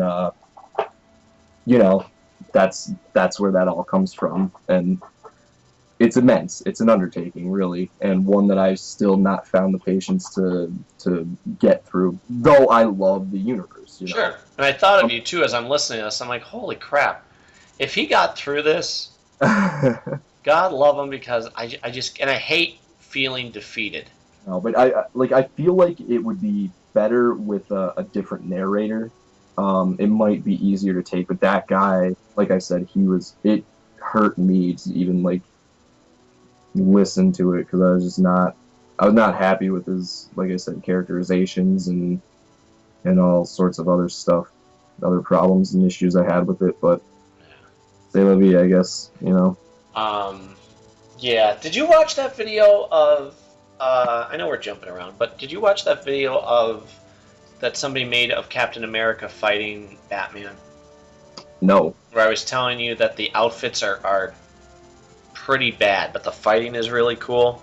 No, I didn't watch it, but I just posted something on your wall, so you could post me the video if you want. All right. I'm not gonna. I'll watch it after we're done here, and I'm just right. Yeah, no, I didn't get around to. I forgot. Like I said, I've been so busy. Or, the thing is, I could take the time to do all that stuff, like watch all the videos and read everything and whatever. But when I get done with work every day, I'm just exhausted. I just go right to sleep. Absolutely. Not for the whole night, but I take a nap, and then when I wake up, I'm usually have a couple hours maybe before I go back to bed, and I'm like, I just want to do something that I want to do, and that's usually either absolutely, or maybe I play a video game. Oh, you know what I actually said, since we were talking about indie before, did you ever play Fate of Atlantis, computer game? No. But have you heard of it though? Sure, yeah. I swiped it off the internet, and I know.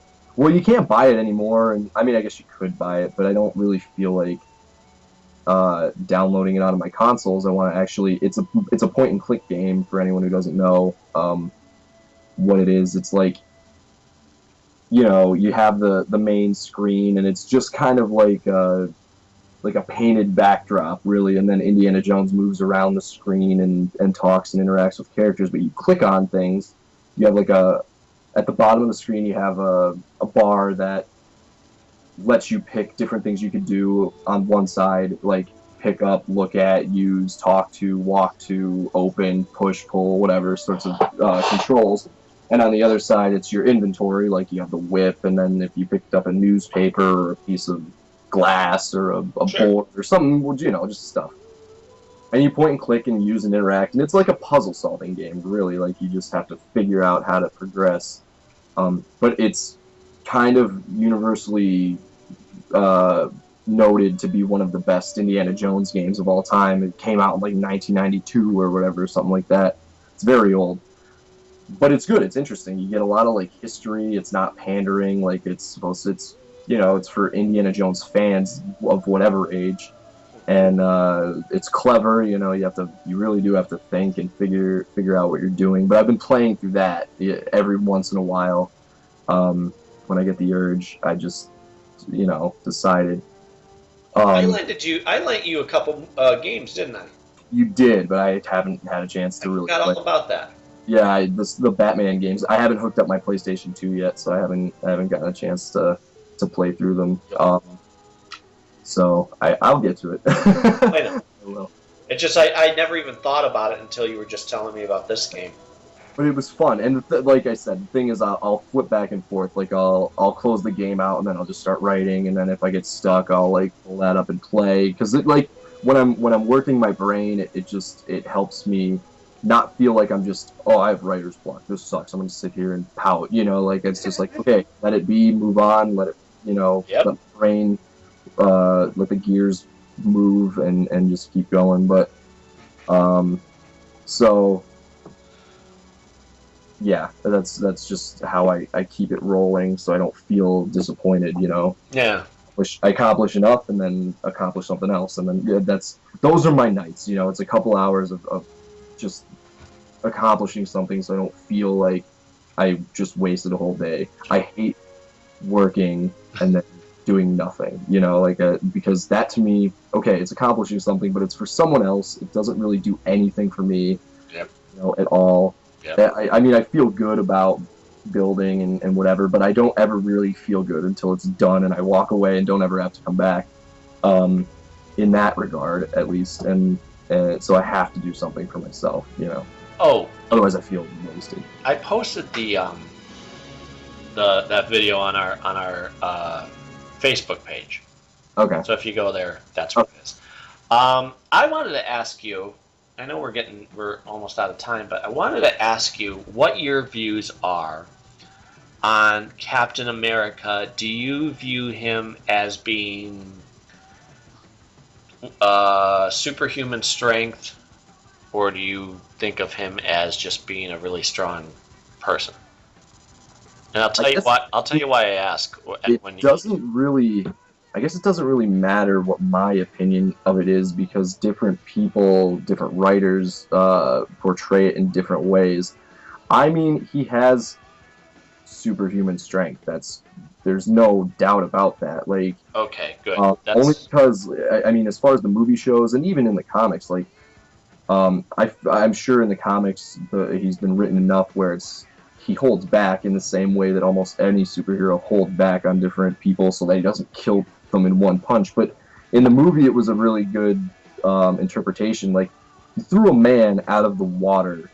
I mean, you cannot do that in real. Even if you were the strongest man alive right now, currently, you can't sit in the water, grab someone, and throw them up 10 feet onto the pier. It just can't happen. And then, when he's running around near the end of the movie, I'm just talking about the first Avenger movie specifically. Sure. He's hitting people hitting the Hydra soldiers with his shield, and they're flying.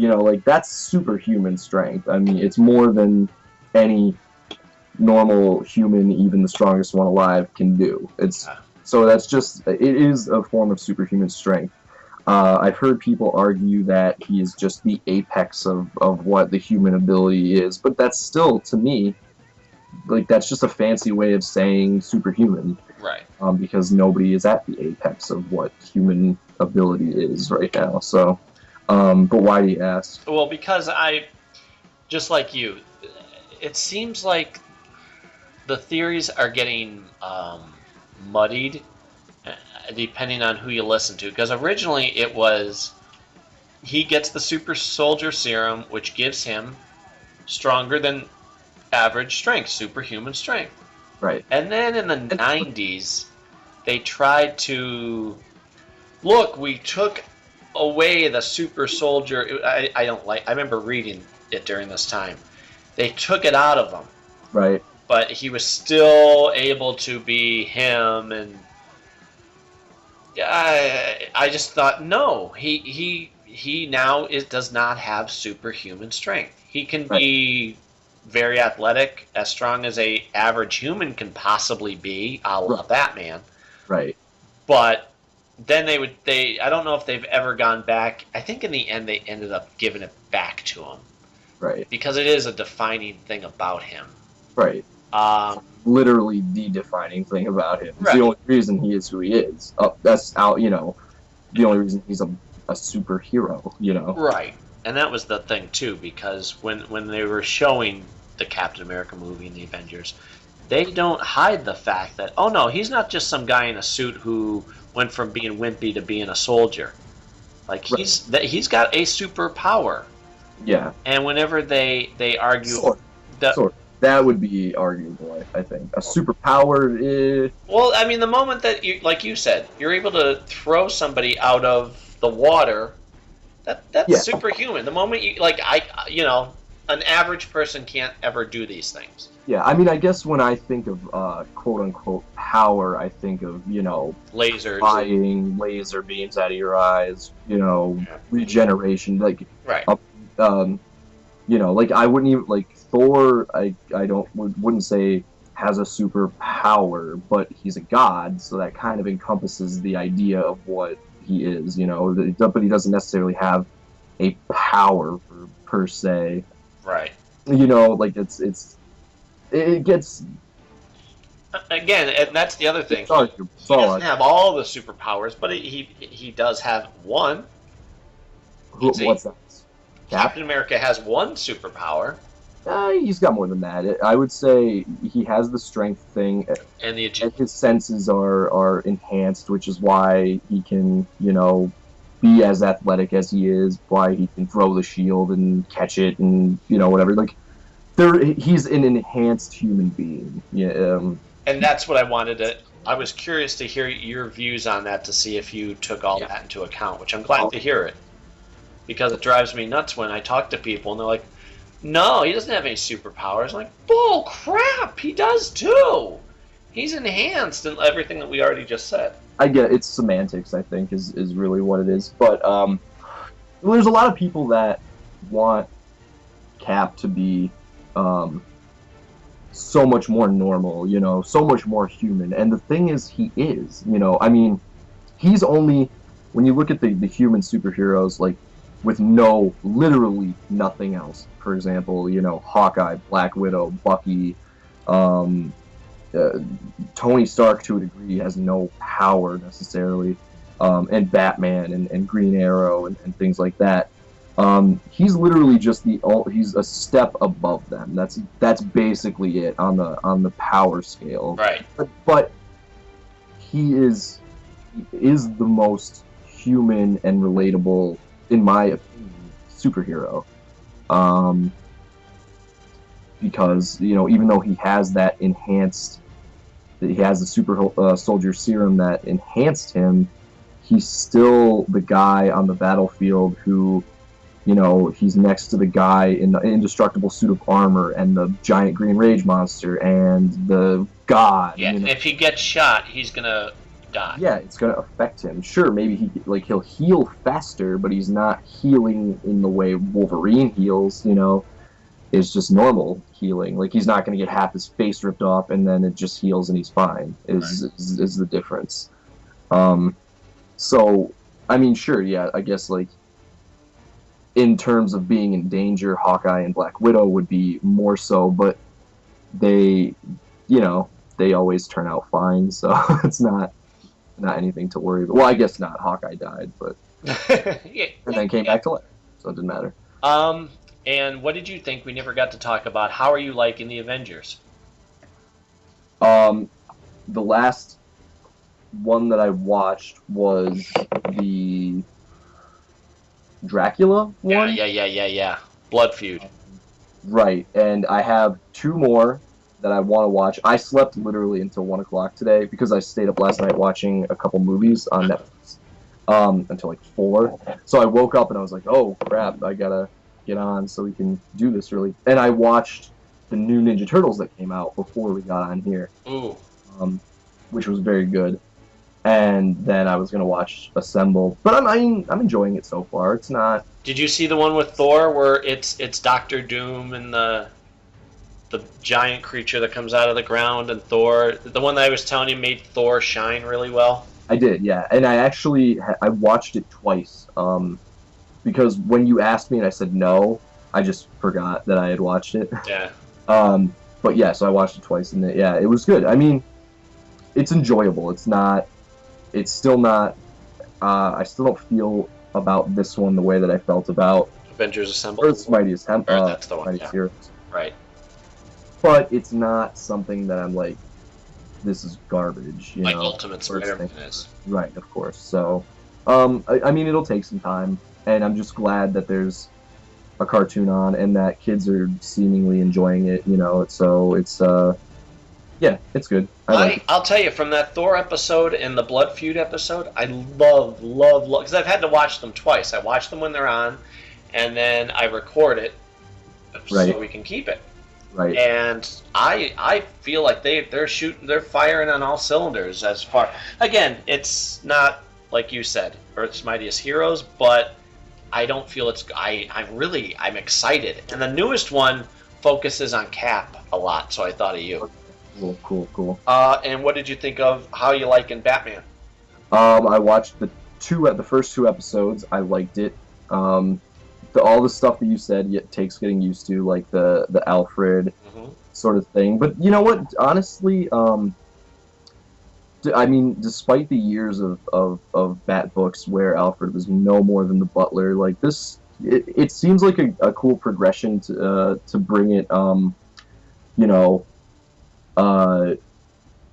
into modern day, because when you think about it, you know, Bruce Wayne left alone as a small boy in only the care of his butler,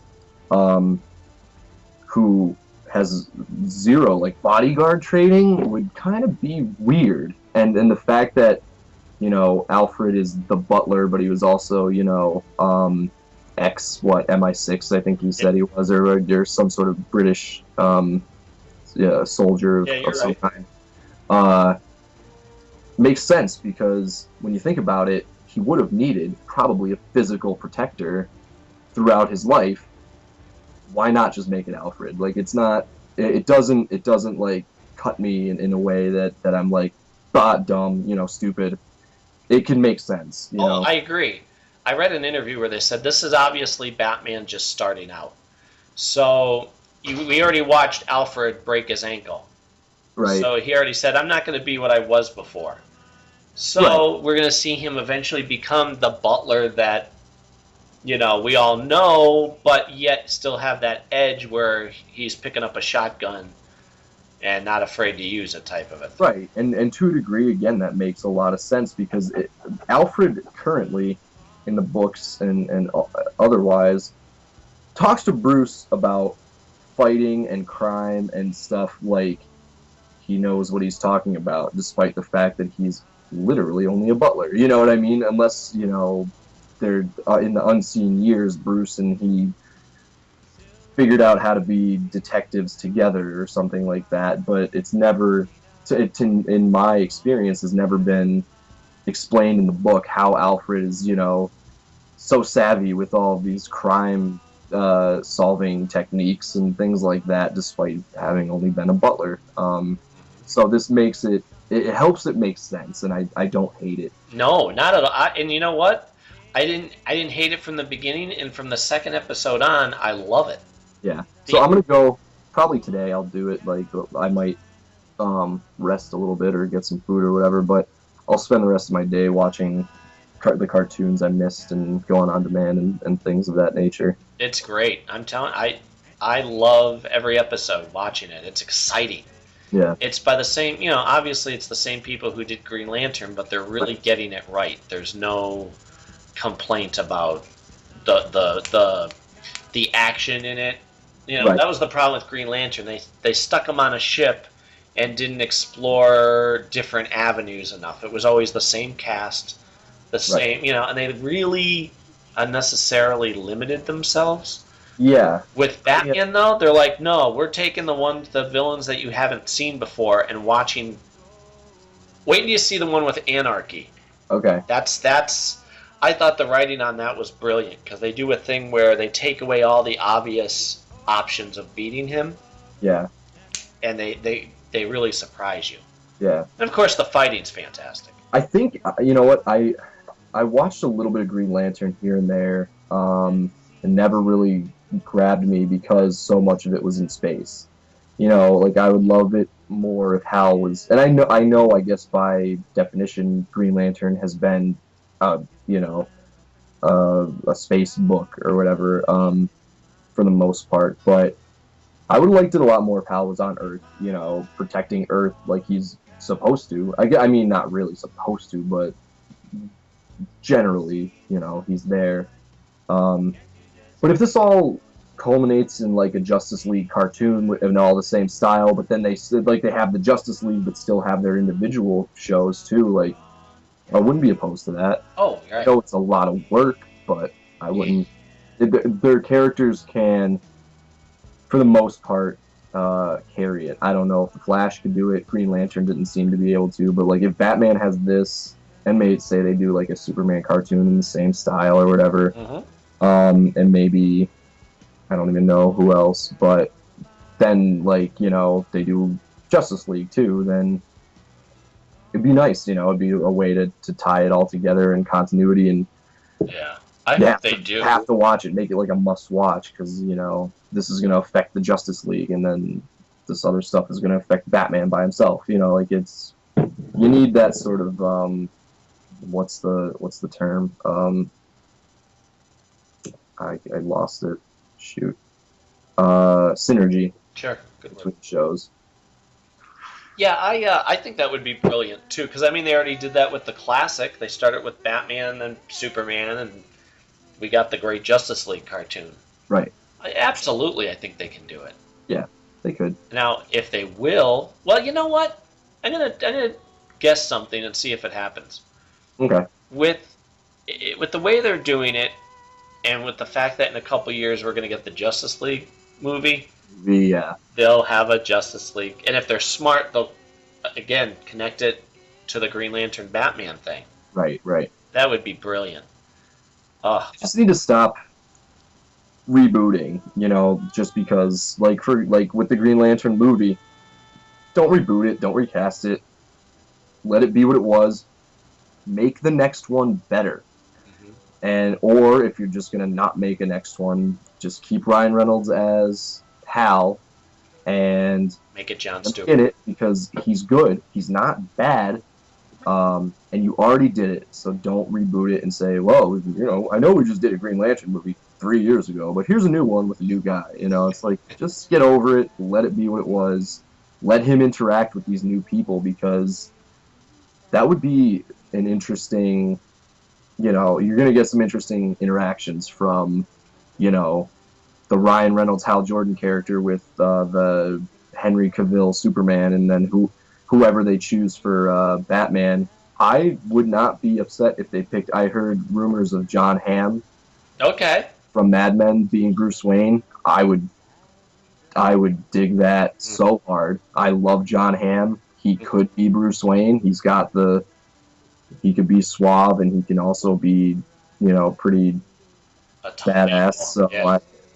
I would be down with that 100%. The only thing I'd be worried about would be the age thing if they want them to be young versions that stick around for a while. I heard that they want an older Batman. That's what I heard. They want a little bit of an older Batman. Don't know why, but they do. And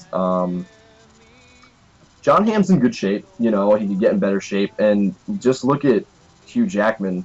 I know. 50 some, and he's probably going to play Wolverine until he dies, maybe. How old is he? He's 50. Get out of here. Yeah, Holy crap. he's 50. Hold on. Let me just. I'll get you an exact age. I said ish because it might be a little under, but he's there, man. But exactly, you can't tell.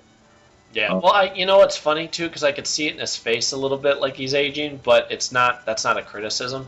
No. You know what I mean? It is what it is. But still, when you see him being as fit as he was, when they released that one poster for Wolverine, Yeah. he said, "No, that's not touched up. That was me." But you know what? I'm never going to be like that again. I did it for this movie. I'm done. I'm going to be wearing jackets from now on. Well, I just saw he just posted on Instagram a picture of him working out for Days of Future Past. So Yeah? I guess maybe he changed his mind. But he is okay. He's 45.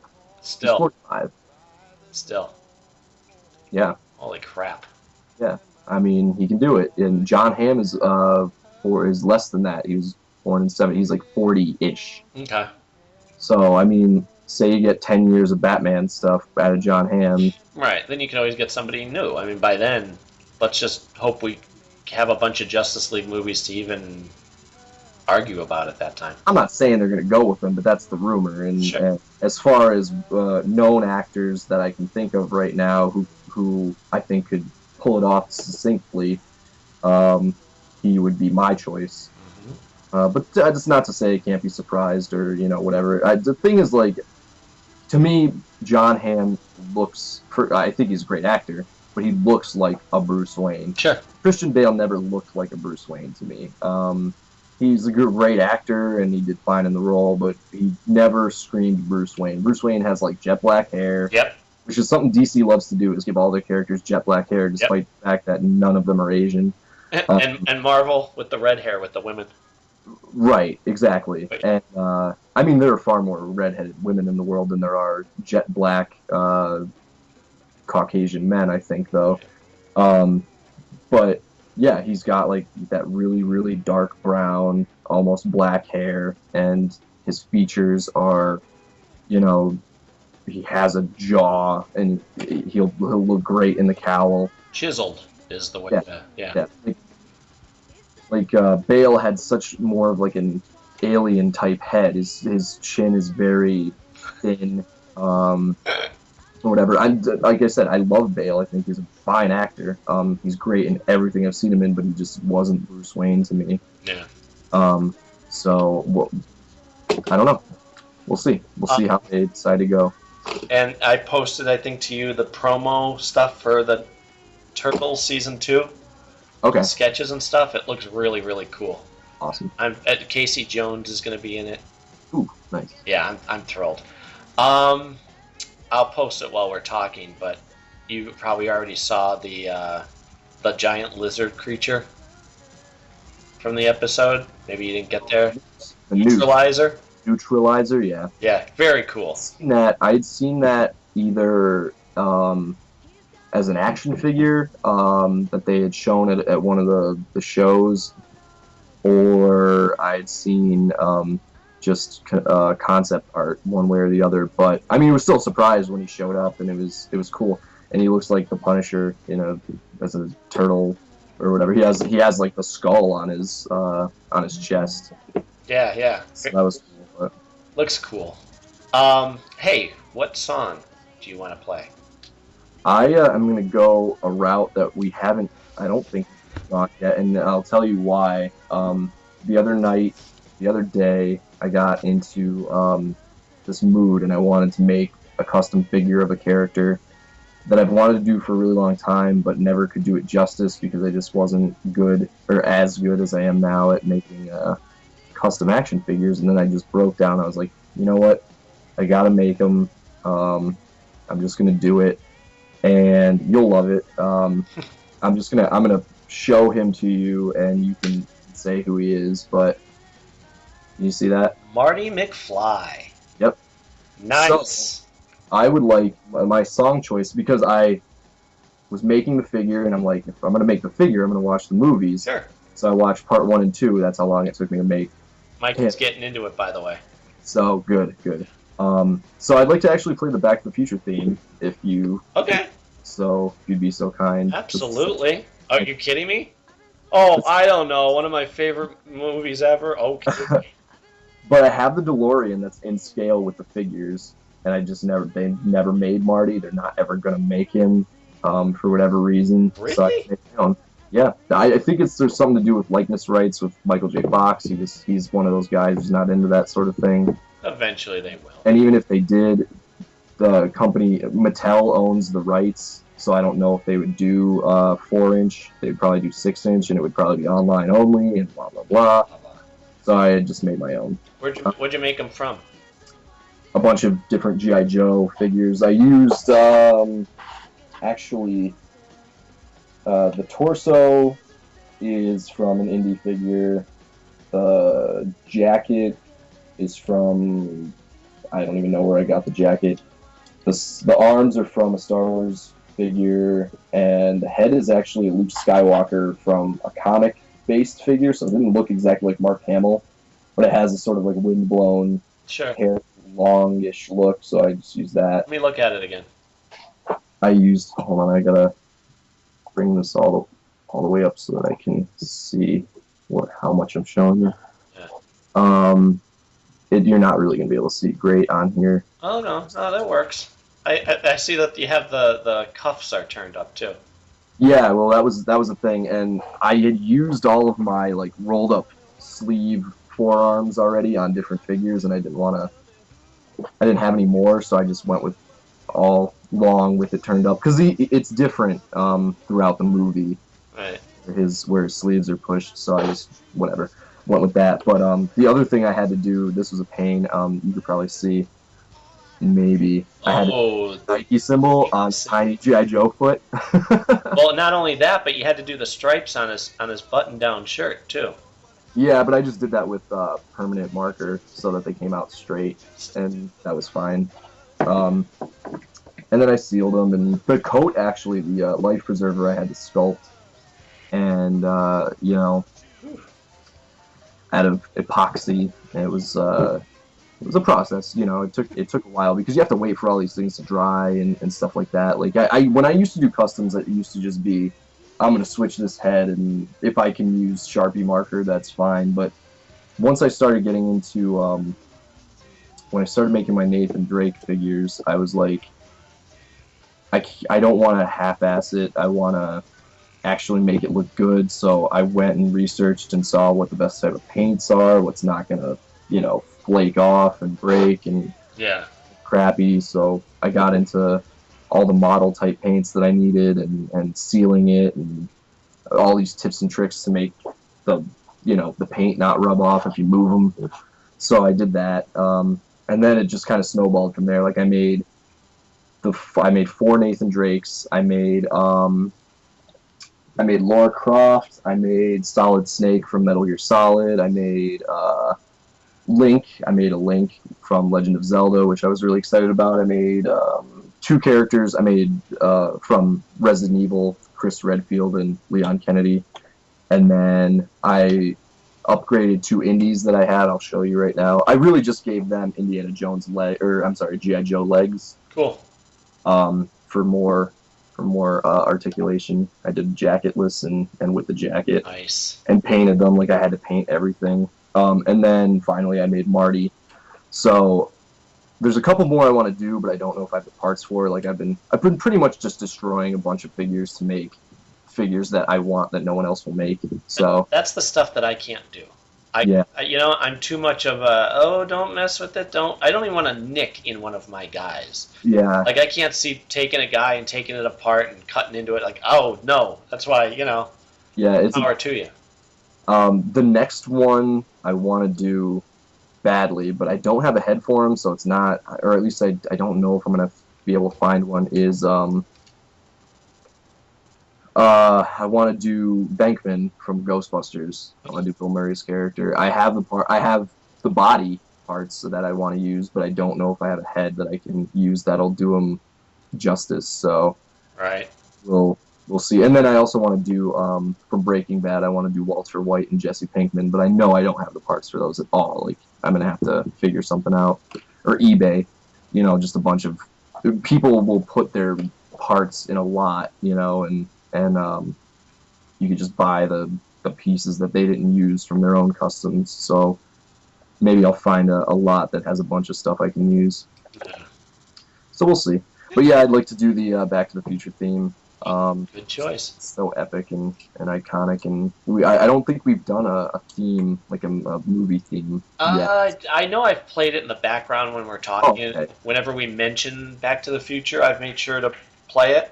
But this will be the first time it's featured, so I don't even have to look it up. Right. Yeah, and it's funny. I meant to, because I listened to both of our podcasts recently during the week while I was doing something, um, maybe working on a custom, but yeah, it's funny. I heard some Daymen in the background, and I heard a bunch of other stuff I really enjoyed, but I can't remember any more specific than that Well, what now. you do, let me, you can always text me because I wanted to ask you. I was dying to know what you've been thinking. I want to know if you like the titles I've been coming up with. Oh yeah, yeah, yeah. I try and make them intriguing. They're good. And the music that I'm playing in the background, anytime I can promote you guys, I do.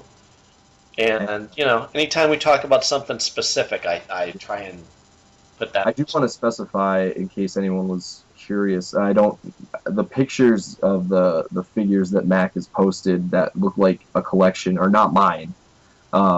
That's not. They're not from me, Right. and I don't know. They're not yours. I would assume either. Some of them were from, what's his name, who we had on the show, your buddy. Yeah, yeah. I knew one was Brian's. His X-Men shelf, I believe, Yeah. or his Marvel shelf. But then there were other ones that weren't, and I didn't. I just didn't want people to think they were mine. I guess.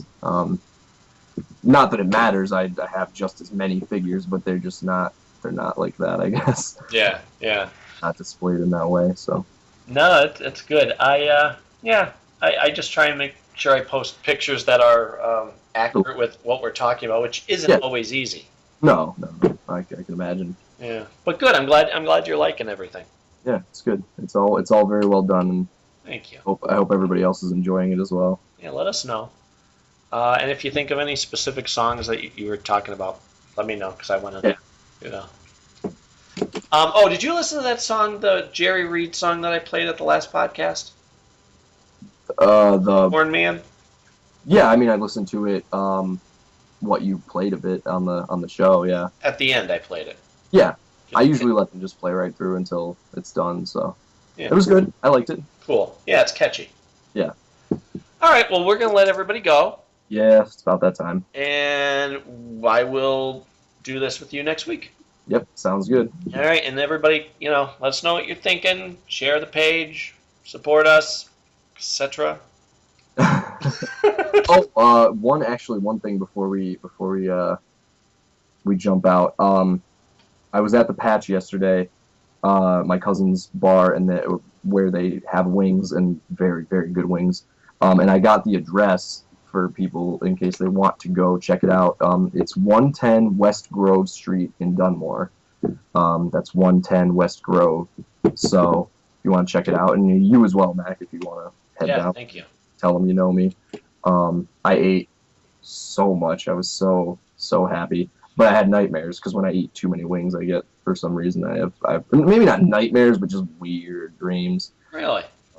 Yeah, it's certain foods like spicier stuff will trigger something in my brain. Yeah. Of that, but that was the last thing I wanted to throw out there. Cool. So. All right. Well, let us know what you're thinking, and we will talk to you guys next week. All right. Take it easy, everybody. Bye. Bye.